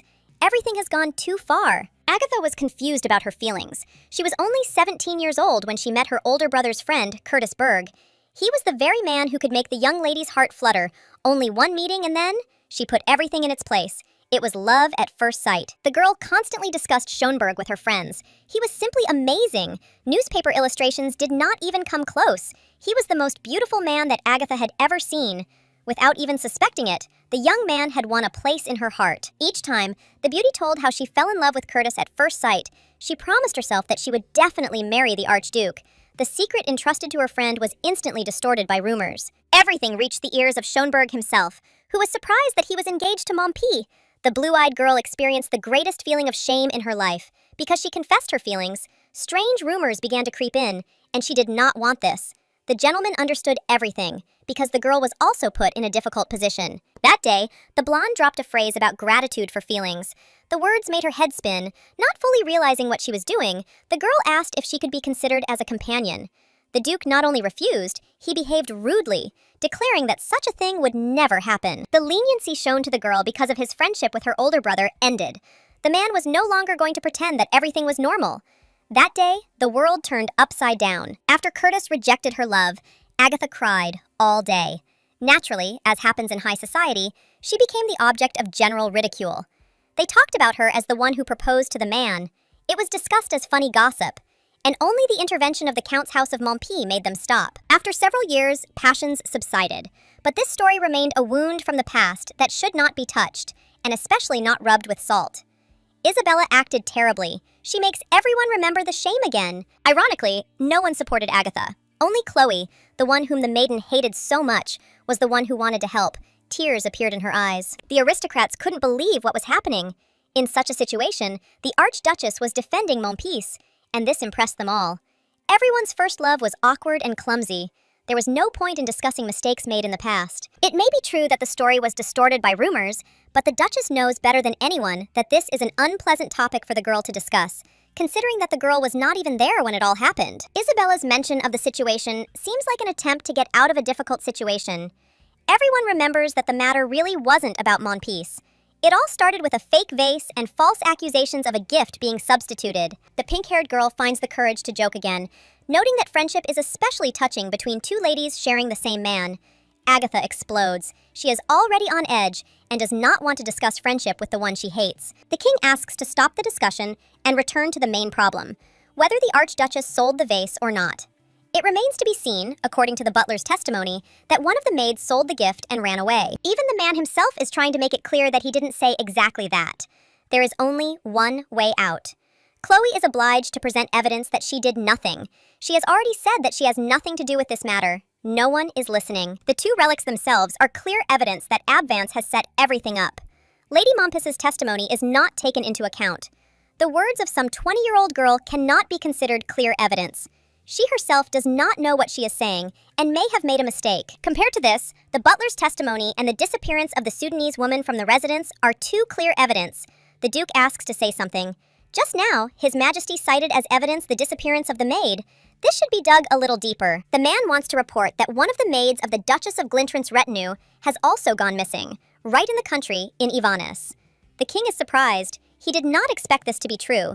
He needs to understand if his brother is right. Tournier steps forward as Brigadier General of the Royal Guard. The gentleman must receive reports on the situation with the embassy's security. The lieutenant will report what she has already said earlier. As is known, Theodora is responsible for Isabella's protection. His Majesty personally entrusted her with this. The delegation from the country of Glintrant consists of 46 people. However, 2 weeks ago, one of the maids who personally served the Duchess disappeared. The woman screams, losing her composure for the first time. This is slander. Because not a single person in the retinue has been reduced, perhaps the numbers really do match. But Thorjai, along with the guards, confirms that there was a strange problem in the lists. The maid in charge of the Duchess's inner chambers was replaced. Her previous servant disappeared without a trace. It was established that before arriving at the embassy, she worked as a laundress in the Glintrant Palace. The maiden assures that this is one and the same person. His Majesty again takes the Duchess's side. The diplomatic delegation should not be disgraced with unsubstantiated speculation. Schönberg asks that they remember that the delegation could insult the princess of the state, Chloe. The gentleman turns to the girl and asks what all this means. It seems that he was not even aware of what Isabella was doing, but he already launched into false accusations. It's a pathetic sight. For the sake of disgracing his younger brother, he created a scandal of national proportions. Glintrant apologizes to His Majesty. After listening to the arguments, she admits that perhaps it was a different maid, but she does not remember every maid in detail. If she was replaced, it was only done for convenience. The girl notes that if the subordinate worked in the laundry and did hard work, then, finding herself in prosperous Ivanis, she had a desire to start a new life. Theodora is disgusted. The lady has no bones in her tongue. She feels sorry for the one who might have even been killed. Another wave of discussion is taking place among the aristocrats. Even if the Duchess is guilty, it will be extremely difficult to prove. She is wriggling out of it too skillfully, demonstrating that she can come up with anything just to clear her name. A voice is heard from the crowd. Camille Basselor asks for permission to speak. The king does not remember the girl. She introduces herself as the jeweler of the Marquise of Flanders. Her and her sister's shop is quite famous throughout the empire. As a jeweler, she wants to give a comment about the vase. She can give a hint, show what is wrong with it. Chloe herself is surprised that they come to the rescue so unexpectedly. His Majesty frowns. He does not understand whether his sister is really on his side. Because this is connected with her, Flanders lowers her gaze so that they do not try to say something to her about this. Emerald is a rather fragile stone. Earlier, the girl broke a vase to check whether it was made of glass. However, emerald is much easier to break than glass. The brunette does not understand how this can be true because it is a precious stone. Camille asks to hand over the necklace that is on Her Highness's neck. She obediently removes the jewelry and hands it over to the expert. The blue-eyed woman carefully examines the item and makes a verdict. The stone is called morganite, but in fact, it is of the same nature as emerald, just a different color. It is even called pink emerald. After this, the girl throws the jewelry on the floor with all her might. A wave of surprise passes through. It is hard to believe that someone did this. Basilar is calm. If someone lends her something with an emerald, she will demonstrate the same. However, it is unlikely that anyone will dare to do this. The Duchess admits that the girl turned out to have character, and she did not know this, surprisingly. The gentleman shouts with displeasure. He was silent for a while, but he can no longer contain himself. They decided to introduce the fashion of breaking things in front of the nose of a royal person. Camille explains. She dared to suggest that Her Highness had no idea about the value of the vase. Those who have never dealt with jewelry do not know their true value. If the girl had known the value and properties of the stone, she would never have tried to prove its authenticity in such a strange way. This also indicates that if a person were to sell that emerald relic and plan to replace it with a common counterfeit, he would at least pretend to take care of it while he had the vase. He would need to continue to pretend that it was precious. Instead, the girl used the thing as a vessel for water and flowers. When Camille heard this from the butler, she almost fainted. After all, a man must know what an emerald vase looks like and how to care for it. The fact that the butler said nothing, or suggested being more careful, indicates that he is either ignorant or an accomplice. Glintrant tries to explain that a person who knew the item was counterfeit could simply be pretending not to value it. Since her youth, the Marquise of Flanders, Basileur, has been responsible for the jewelry. She knows the masters of Rue Papetin better than anyone else and, by the name of the jewelers, claims that there is no glass master who could make such a vessel in a week. There is silence. Everyone is thinking about their own things. His Majesty's sister comes forward. Since the reception has lost its joy, she asks to announce its end. The man is still angry, but still, he cannot say no. The aristocrats are informed that the event is over. Everyone is allowed to disperse, but Curtis will not allow the matter to be simply hushed up. As a brigadier general, he wants to appeal to the master. He asks for permission to arrest the Duchess of Glintrant. There is a suspicion of murder, and it did not appear out of thin air. The king wants to get to the bottom of the situation. Lieutenant Tournier did not have time to report something else, and the details are quite important. A maid who arrived from a foreign country and disappeared in Ibanez was recently found dead on the riverbank. A member of the diplomatic mission was murdered, and the Duchess was arrested as the main witness and suspect. The woman screams about evidence and that no one has the right to treat her like that. The Duke points to Lord Oslo, who is the main witness. It becomes clear what they were talking about when she wanted to greet Curtis. No matter how much the king loved the Schönberg couple, one must know one's limits in one's dirty tricks. High society condemns everything that happens. Realizing the situation he himself found himself in, the man throws out a phrase about how his brother can do whatever he wants. The Duchess reaches out to him and asks him to stop what is happening, but nothing works. The blonde reminds her that she won't get out of this so easily and will go with him. The woman found herself in a situation she didn't expect, and what's happening is making her feel physically ill. Camille was summoned by the Duke. She always tried to live righteously. This time she did something wrong, feeling a heavy gaze on herself. The jeweler promises that he will definitely reimburse the cost of the necklace. She is told that everything is fine, which makes her surprised. He asks to tell the girl's older sister that Curtis will remember that Basileur is a jewelry house that honors loyalty to its customers, and will expect even more beautiful jewelry in the future. Laura was also called in for a conversation. She tries to justify her words, assuring that she really did order 38 vessels from the glassmaker, and he made them in just 1 week, right in time for the holiday. It won't be difficult to check. The easiest option is the non-glass testing method. Her Highness has already demonstrated it at the reception. When she broke one of the vases, Gautier feels lost, realizing that punishment may await her. The lieutenant takes a stack of dishes. Placing it on the edge of the table, she begins to gradually knock over each of the plates. The girl's squeals are heard. It seems that these are Madame's own dishes. All the vessels of the Gautier family will be checked in the same way. Not one of them can be missed. It seems that the beauty will be rewarded according to her merits. The punishment was carried out almost immediately, the Duchess thought. Her husband, sitting next to her, was interested in what she was thinking about. After all the events that had happened over time, she was simply convinced that it was better to live a healthy life. After everything that happened, she really thinks so. But besides that, if you just sit back, no one will come and punish the bad person, which means it's better to do everything yourself. It's safer. In the morning, the lieutenant reports to the master that they searched the entire Gautier estate, but did not find a single glass dish. The check was Chloe's method. The investigation into the maid's death is progressing. They were able to confirm that it was Alicia. The large birthmark on his forearm matches. Compensation will need to be sent to Glintrant. The young man plans to visit Theodora's family soon. What does your mother like? The girl notes that once will not be enough. The commander of the 8th Regiment is no longer in front of her, so she is not so afraid to bargain. And when he served there, he constantly said that if a chance is given, it is better to use it to the fullest. The subordinate was raised well. The schedule will be passed on through his brother. The lady is happy that there will be 2 visits. The young man looks at the list. The next interrogation will be difficult. He mentally prepares himself for the fact that he will have to endure many problems. Agatha enters the office and begins to cry almost from the doorway. She did not want to stand up for the Duchess, but simply, as a guard, was doing her duty. The young man believes that she helped a lot, and he regrets that he could not reciprocate her ardent feelings. He loves his wife. Hearing this, Mom Peace bursts into tears even more than before. She becomes hysterical, and both her older brother and Curtis himself are tired. Noel is asked to take his sister home before she manages to flood the entire guard building. The next to enter is the Marquise. She knew from the very beginning that Glintrant was up to something. Before the reception, she came for a conversation. Reported that the maid, while examining the capital of Ivanus, found a vase. His Majesty suggested turning to Flanders. The woman recounts their meeting in detail, so that it becomes clear what happened.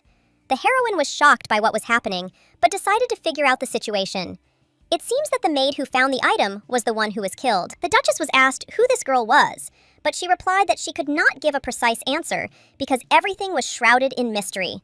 The lady did not believe a single word. Her brother would never have kept someone who sold gifts from other countries around, especially doing it in complete secrecy. They say that Glintrant came to the king after she found the vase. First, when the lord was ready to accuse Chloe, she allegedly reasoned with him. Apparently, she needed to wait for the right moment, ideal for an ambush. Flanders doesn't handle heat very well. Her brother has been leading her by the nose with ice for over 20 years. If it weren't for Chloe, she would have suffered the whole week before the event. Thanks to ice cream and ice, she felt a little better. For this reason, she talks about what happened. The conversation is over. The man managed to find out everything he wanted to find out, which means he has no unnecessary questions left. The Duke is at dinner with his wife. He asks if she has eaten well. The maiden has been hungry since the morning. They did not want to reproach her, but all this sounds exactly like that, completely wrong.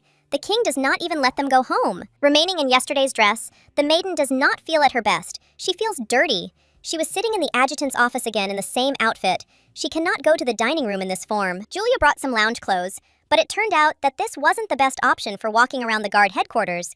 And Curtis wasn't any better either, because he spent the entire night investigating in the same condition as he had at the reception, without realizing it. Grimacing in disgust, the blonde orders one of the guards to go to the mansion and bring a spare uniform.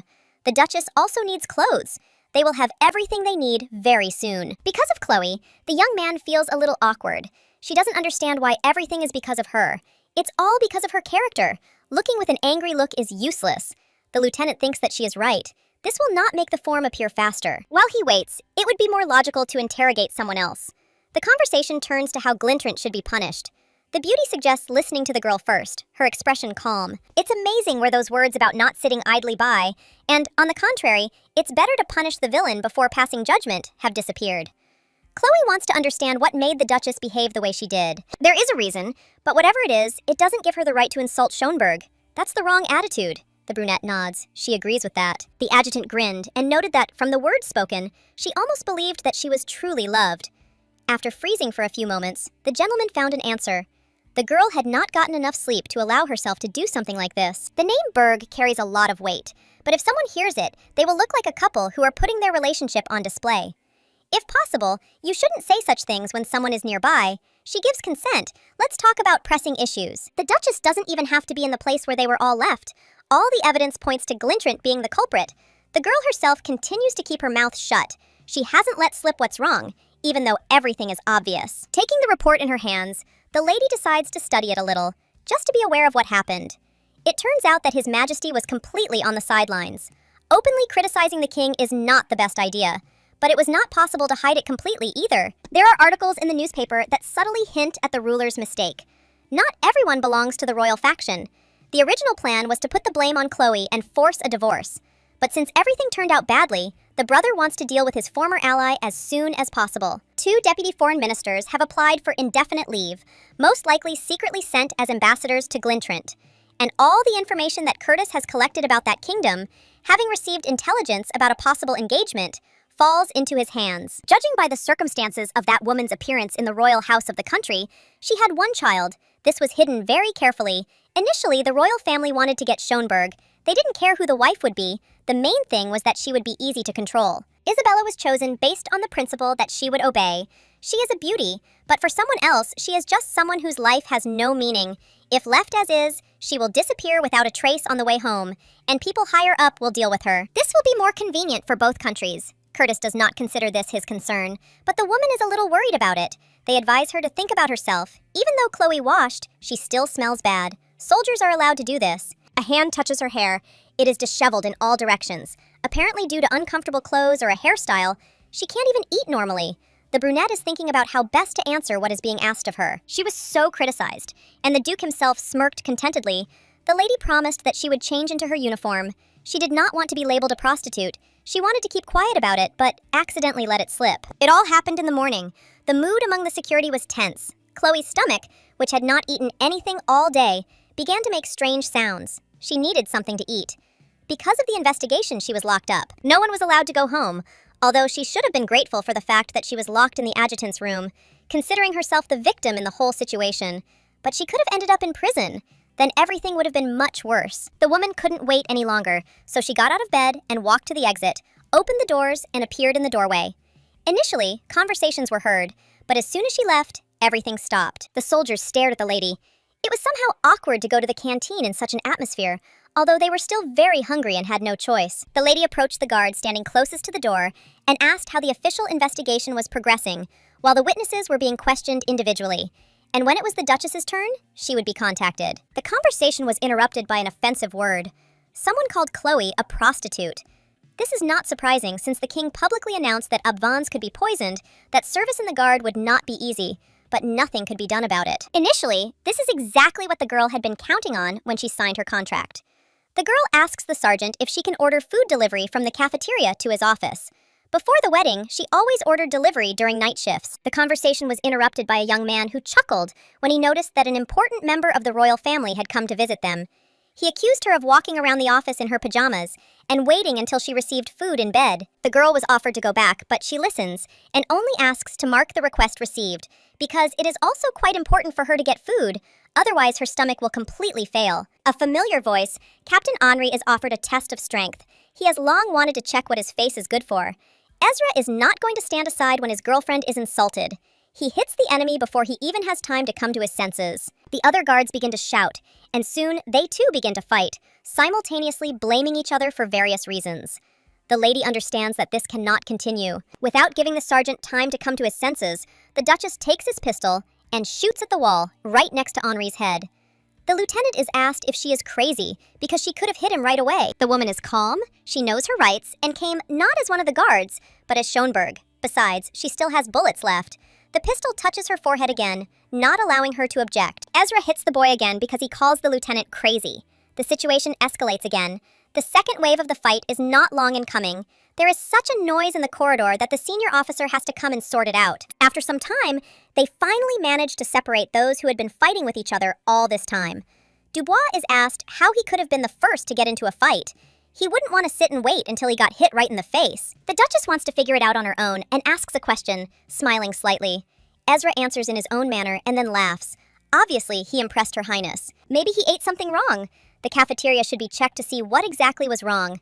Chloe didn't comment on it. She just wanted peace of mind. She had to deal with too much. She had endured it all. Curtis turned out to be the only one who was not aware of what was happening. Admiral Victor said that the gentleman was busy, and therefore he would sort everything out himself. And he also asked not to report, because he understood where this could lead. The results of the decision should be ready within a day. The blonde asks that if they are not made by 6 o'clock, he will personally take care of finding the culprits and delivering the correct sentence. The girl offers to listen to what Glintrant can tell. She will not tell the whole story, but at least part of it. You need to understand her motives. If the Duke married her, he would get Glintrant, but it is not clear what she would get. A man who thinks so highly of himself that he considers himself the best gift. Since it was Chloe who became his wife, she can truthfully say that this looks more like a disaster than a benefit. She rocks in her chair and it almost falls because the young man makes a sharp movement to the side. At the last moment, the Duke manages to grab her.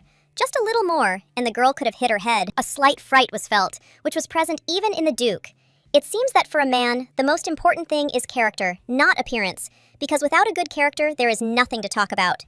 The hero wants to clarify why such a conclusion was suddenly reached. Despite her outstanding beauty, it's strange to hear that a woman who has become a wife considers her husband a real nightmare. Chloe is helped back to her seat. They haven't finished talking about more important things. It is possible that marriage with the Duke would not have brought Glintrant any benefit. For a person who already has a child, remarriage is not the best option. There are too many disadvantages and pitfalls, many problems that could harm the child. It's like playing roulette, because you never know in advance what kind of person your partner will be. There are people who will raise their hand against their wife, and if there is a baby, the worries and troubles will only increase. The Duke has some obligations, and yet it must be taken into account that she is a woman and holds the position of a duchess. It is worth believing that Chloe is decent and is able to understand the situation of those who are unable to express their problems to society. It's time to go to a personal conversation. From the very beginning, the lady says that she will communicate only in the presence of the king. Without him, she will not talk. He is not such a free man to engage in such matters. The certainty that the girl has not yet committed any crimes remains engraved in her head.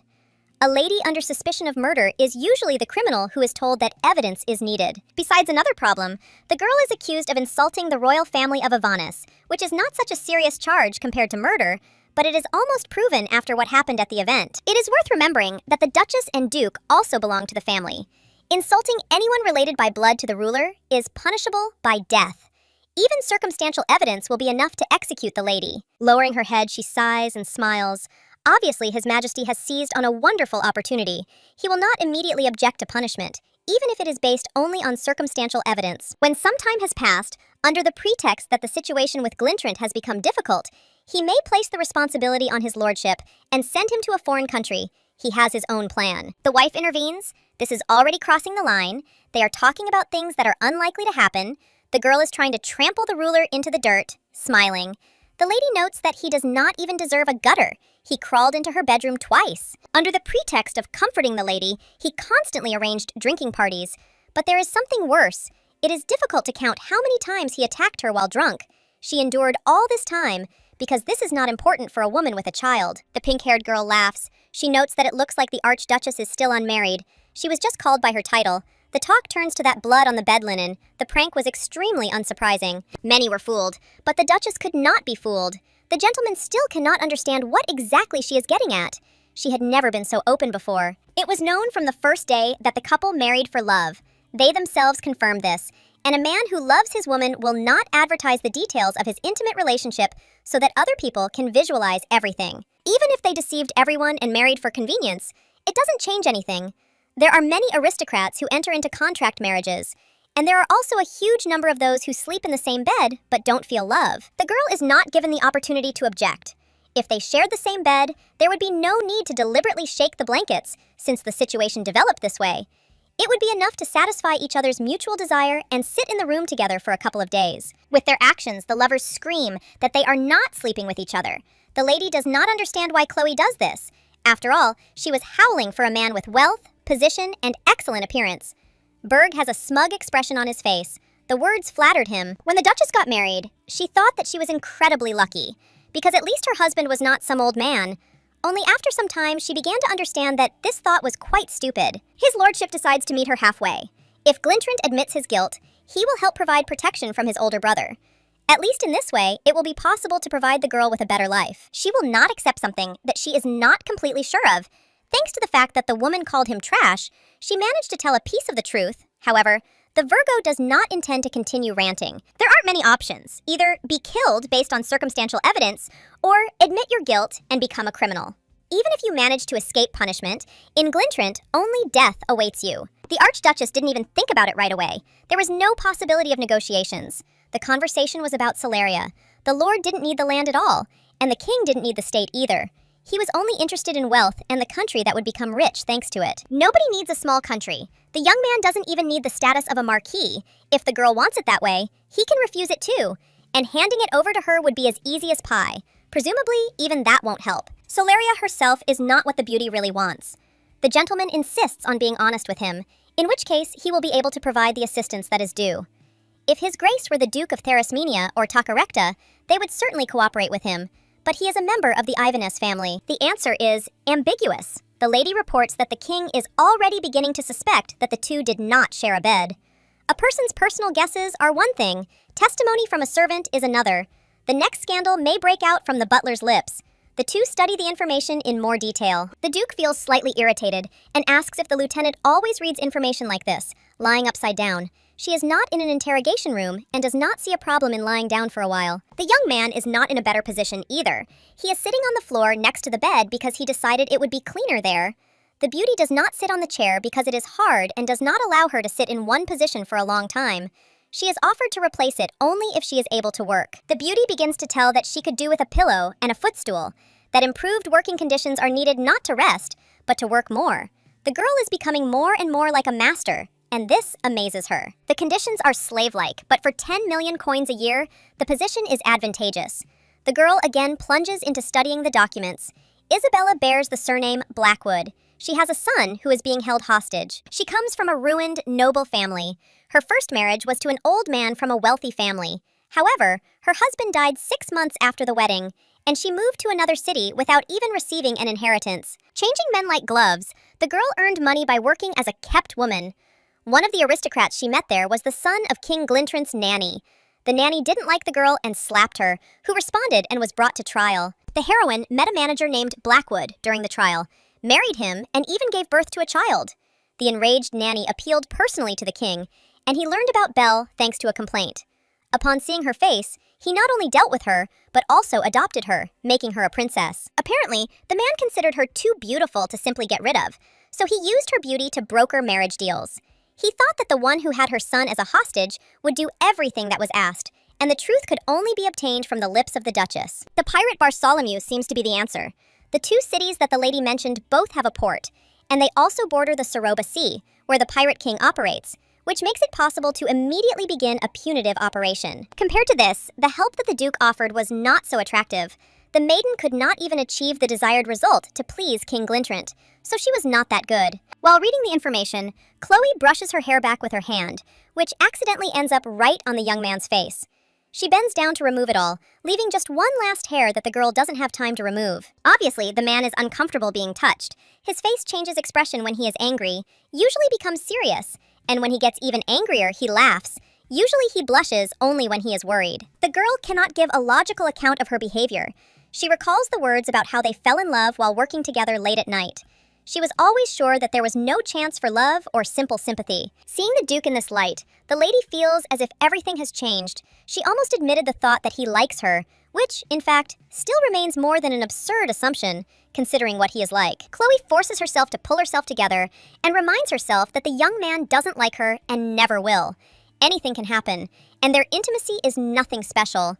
She always thought that only someone who is already desperate and can't find anyone better would decide to date Curtis. Sometimes feelings can manifest themselves. You can't take it as something serious, otherwise, you will end up in a huge abyss. The girl brought a wet towel. It seems he is thinking about the same thing as she is, so he will need a little reboot. Lieutenant Noel is not here, so the adjutant will have to take care of Schonberg after he wipes his face. Simply throws the towel on the floor. His lordship asks why the girl is picking up the thing. If a man doesn't clean up after himself, then there's no one else to do it. Hearing this, he snatches it from his hands and leaves, although he still throws it on the floor, only in a different place.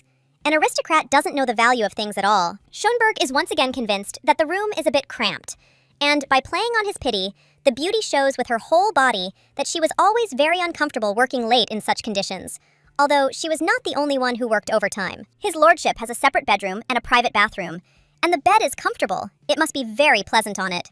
While someone else sleeps curled up on a mouse bed, the girl is offered to sleep on the bed in the office. The Duchess completely changes her mind. She complained that it was uncomfortable to sleep, but she wants to be alone, and his lordship is more comfortable being alone, rather than sharing his place with someone.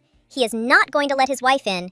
He does not even allow her to let her hair down in the bedroom, and the other level simply cannot withstand it. Virgo does not intend to criticize the philosophy of hygiene and cleanliness. She has different rules, and this is normal, but she wants to show that they do not get along together. Untying the tail, Chloe scares with her hair. Even if Isabella hadn't let it slip about the stain, rumors would have soon spread that the young man definitely had problems with his head.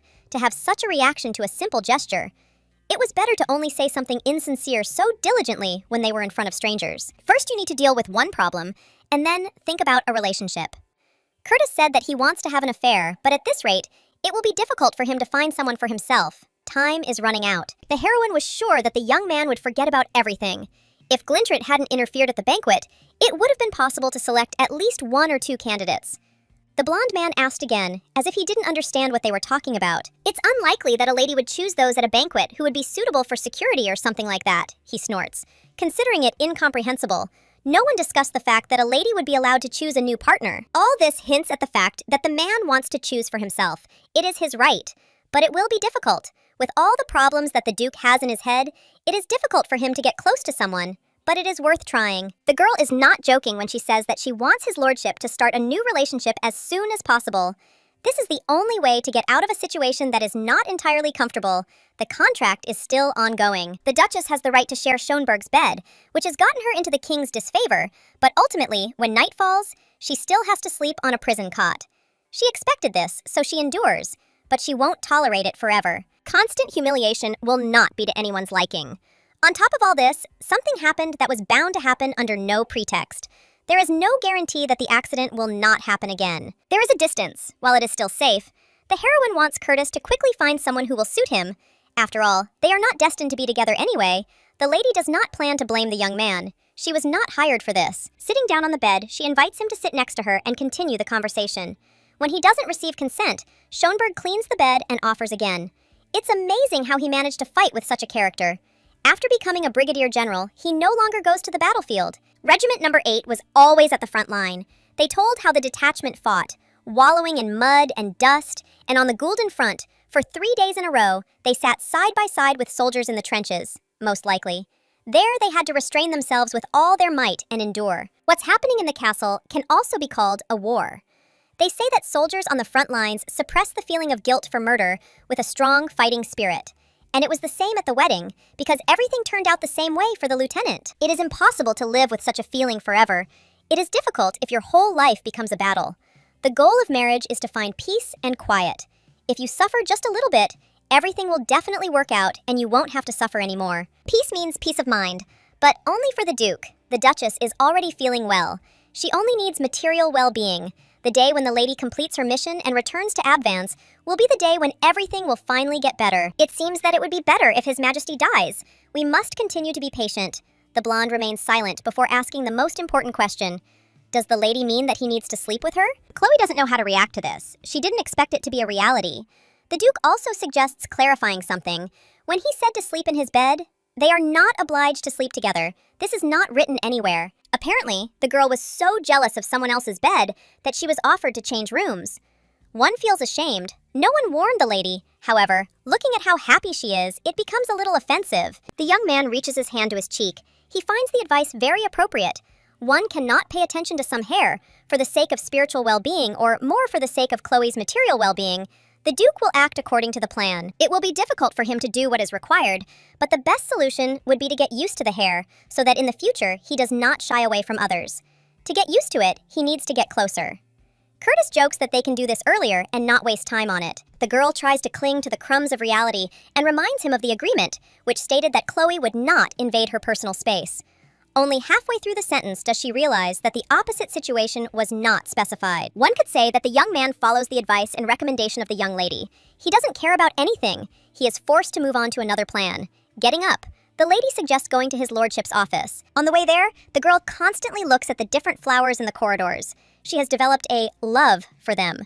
The office is spacious and clean, and thanks to the man's decision, the girl will be honored to sleep in a normal room. As she's about to sit down on the bed, Chloe knocks over a vase of flowers she picked up in one of the corridors.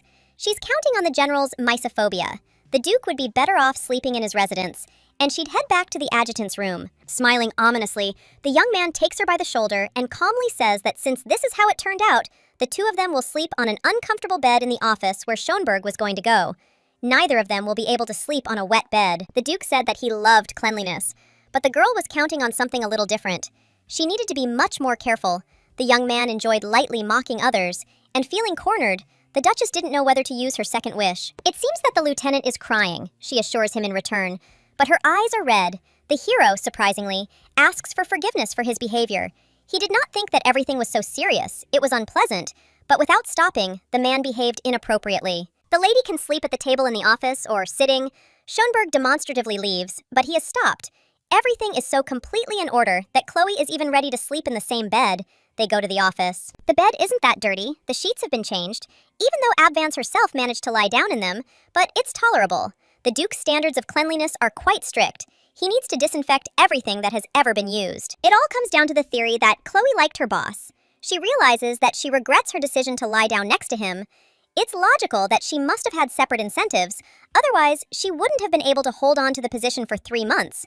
There wasn't even any reward for it. Whether or not the bed would have to be changed as a reward, the young man knew that it was uncomfortable to sleep in. He constantly worked until dawn, not because it brought him pleasure. The guards were in disarray. a gathering of idle aristocrats who wanted to gain status. Theodora is a good example of an excellent guardsman. The unit that the general commanded during the war was entirely composed of such people. They could be called exemplary. By order of His Majesty, my brother was transferred to work from a wonderful place to the guard, where he found it unbearable. Just at that time, Chloe arrived. At first, it seemed to her that the general was a military maniac. The young man reveals his cards. He heard the adjutant call him, and even knows that she played darts, using his portrait as a target. The lady cannot swear that this did not happen, so he thanks her for her generosity. He wants to laugh. There have been many reasons for laughter lately. When Abvans is nearby, the gentleman allows himself to relax. The maiden again says something funny, mentioning that, in fact, she only married to teach him a lesson. Everything is said to his face, but the Duke's reaction is unexpected. At the time, the girl was a little out of her mind. You can imagine what would happen to a person if he worked night shifts for 3 days straight and then suddenly became his boss's mate. Chloe improvised about her family when she told the story. Marriage turned out not to be as terrible as it seemed. You can't call someone who pays $10 million a year a disaster. The young man jokes that the words about marriage being good sound ambiguous when they are close. He needs to find a mistress quickly. It's uncomfortable to sleep at night. The girl stretched out and squeezed Schonberg. She sleeps carefree at any time. She's used to it, because she huddled all the time with the younger ones. Her brothers and sisters are very similar to her in character, just as independent. I remember a recent conversation. Leah said that she and Iris were going home. She knew that it was not very right to live at the expense of her older sister's husband. They could not constantly take advantage of hospitality and go to school by carriage. In that house, which was already quite dilapidated, an attack could have been carried out.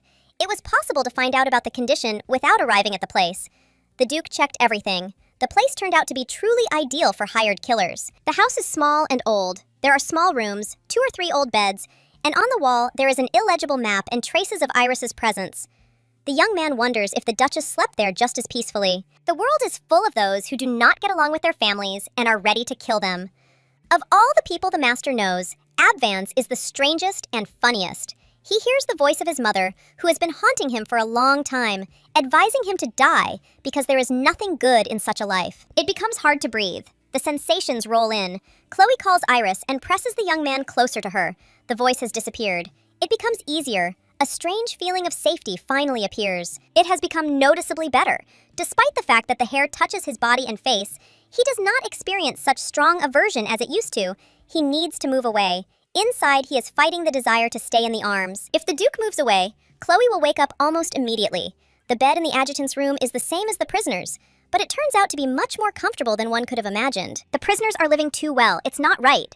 The Duke decides to cancel the bed replacement. Abvans will be indignant.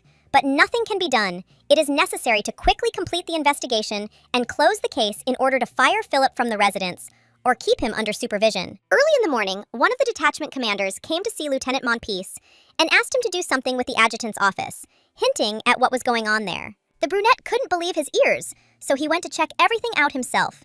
He found a very enchanting picture that raised a million questions. He went to work and asked to send the 2 to him as soon as they woke up. The young man simply ran away and asked not to say that he had seen anything. He knew in advance that he would not be able to withstand the hysteria and bad character of the general who had woken up in someone's arms. The situation with the vase was turned around in such a way that the maid was to blame for everything. It's amazing how outstanding Alicia was. If she was able to prepare a fake, sell it, and even steal $3 million. The girl was shamelessly framed and killed. There was no other way. It was impossible to make a criminal out of Glintrant. The king is still covering for her. He says that the Duchess can be kept as a hostage, although there is no more use for her. Princess Beatrice even hosted a tea party to pretend she was trying to reconcile the brothers.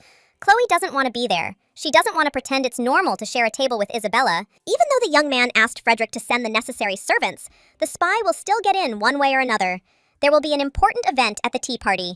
The crown princess must introduce Iris as her future chaperone. The fact that the girl is appointed as a mentor for life will later become a huge advantage when she decides to go out into society. It is unknown whether she will want to study or make her debut and look for a husband. I wanted to do everything possible for her, so that all roads are open. The girl wants to ask something. The Duke said that he would grant a divorce, taking the blame on himself. As soon as the favorable time comes, he does not know what time exactly. He did not even think about it. Answering a question with a question, Schonberg asks whether Abvans knew that she would marry a general when she took up the post of adjutant. Anything could lie ahead. Every turn leads to something new. In the future, a lady should not be involved in choosing a mistress. Her taste is not trusted. A man is even worse in this matter. This can be understood by looking at the one he made his wife. The words came out contradictory. Chloe insulted herself. The girl falls silent. She went too far and should have already gotten what she deserved, but nothing happened. It becomes awkward. The heroine herself does not know, since when the confusion between them began. She does not suspect that it all began that morning when they woke up in an embrace, being on the bed in the adjutant's office. After what happened, the two feel awkward with each other. They feel that they cannot find a common topic of conversation, and if they do find one, she quickly cuts herself off. In the morning, the lady thought that she was with Iris. She belatedly wondered why her sister's head was so big. Opening her eyes, she saw Curtis's face. Screaming, the heroine pushed him out of bed. Schoenberg defends himself by saying that he did nothing. He was just sleeping peacefully, and then he was hugged. The Duchess probably thought that her sister had come to her at night, asking for forgiveness for her behavior. Curtis didn't say anything then. It hit him in the face in the morning. He woke up quickly, so he could go and complete the investigation. The girl also needed to get ready. The moment passed in an instant, but even hours later, there is still a certain tension in the air. The young man looks handsome, and it is necessary to remind him that the lady does not want to pay attention to him. A promise is difficult to keep. Before the wedding, it was much easier, although the girl got angry every time she saw the general's face, and then took out her anger with darts, which she threw at his portrait. Images of the past flashed before my eyes. The way the man stood on one knee, the way he helped me tie my dress, the shock of the kiss at the wedding. All of this just won't leave my head. It wouldn't hurt to erase the memory with a spell. Virgo helps herself calm down with the words that her boss said earlier. He said that he was going to find a mistress as soon as possible. The adjutant is working. They are too different, so there is no need to take everything too emotionally. There's no point in further developing the relationship. Neither of them benefits from trying their luck. Due to the difference in status, each will represent a weakness for the other. Curtis also pays attention, but this is not a reason for an affair. The girl answers the question about what she's been thinking about again. The idea of changing the contract appears in her head. She needs to remember what Chloe signed when she became an adjutant. Because of this, she won't even be able to quit. According to the rules, once a contract is signed, it cannot be changed. The man shows himself to be that same evil boss. The only difference is that he pays in abundance, which is something to be proud of. At the entrance, they ask for invitations. A standing guard greets the Schoenberg couple and lets them go ahead. Tea will be served soon. Once again, wild thoughts creep into her head, and the girl becomes so immersed in them that she doesn't notice how someone offers her a hand and helps her get out of the carriage. The Duke understands what Chloe wants to do, but he will only agree to make changes to the contract if he also makes some adjustments. Advance needs to think things through carefully.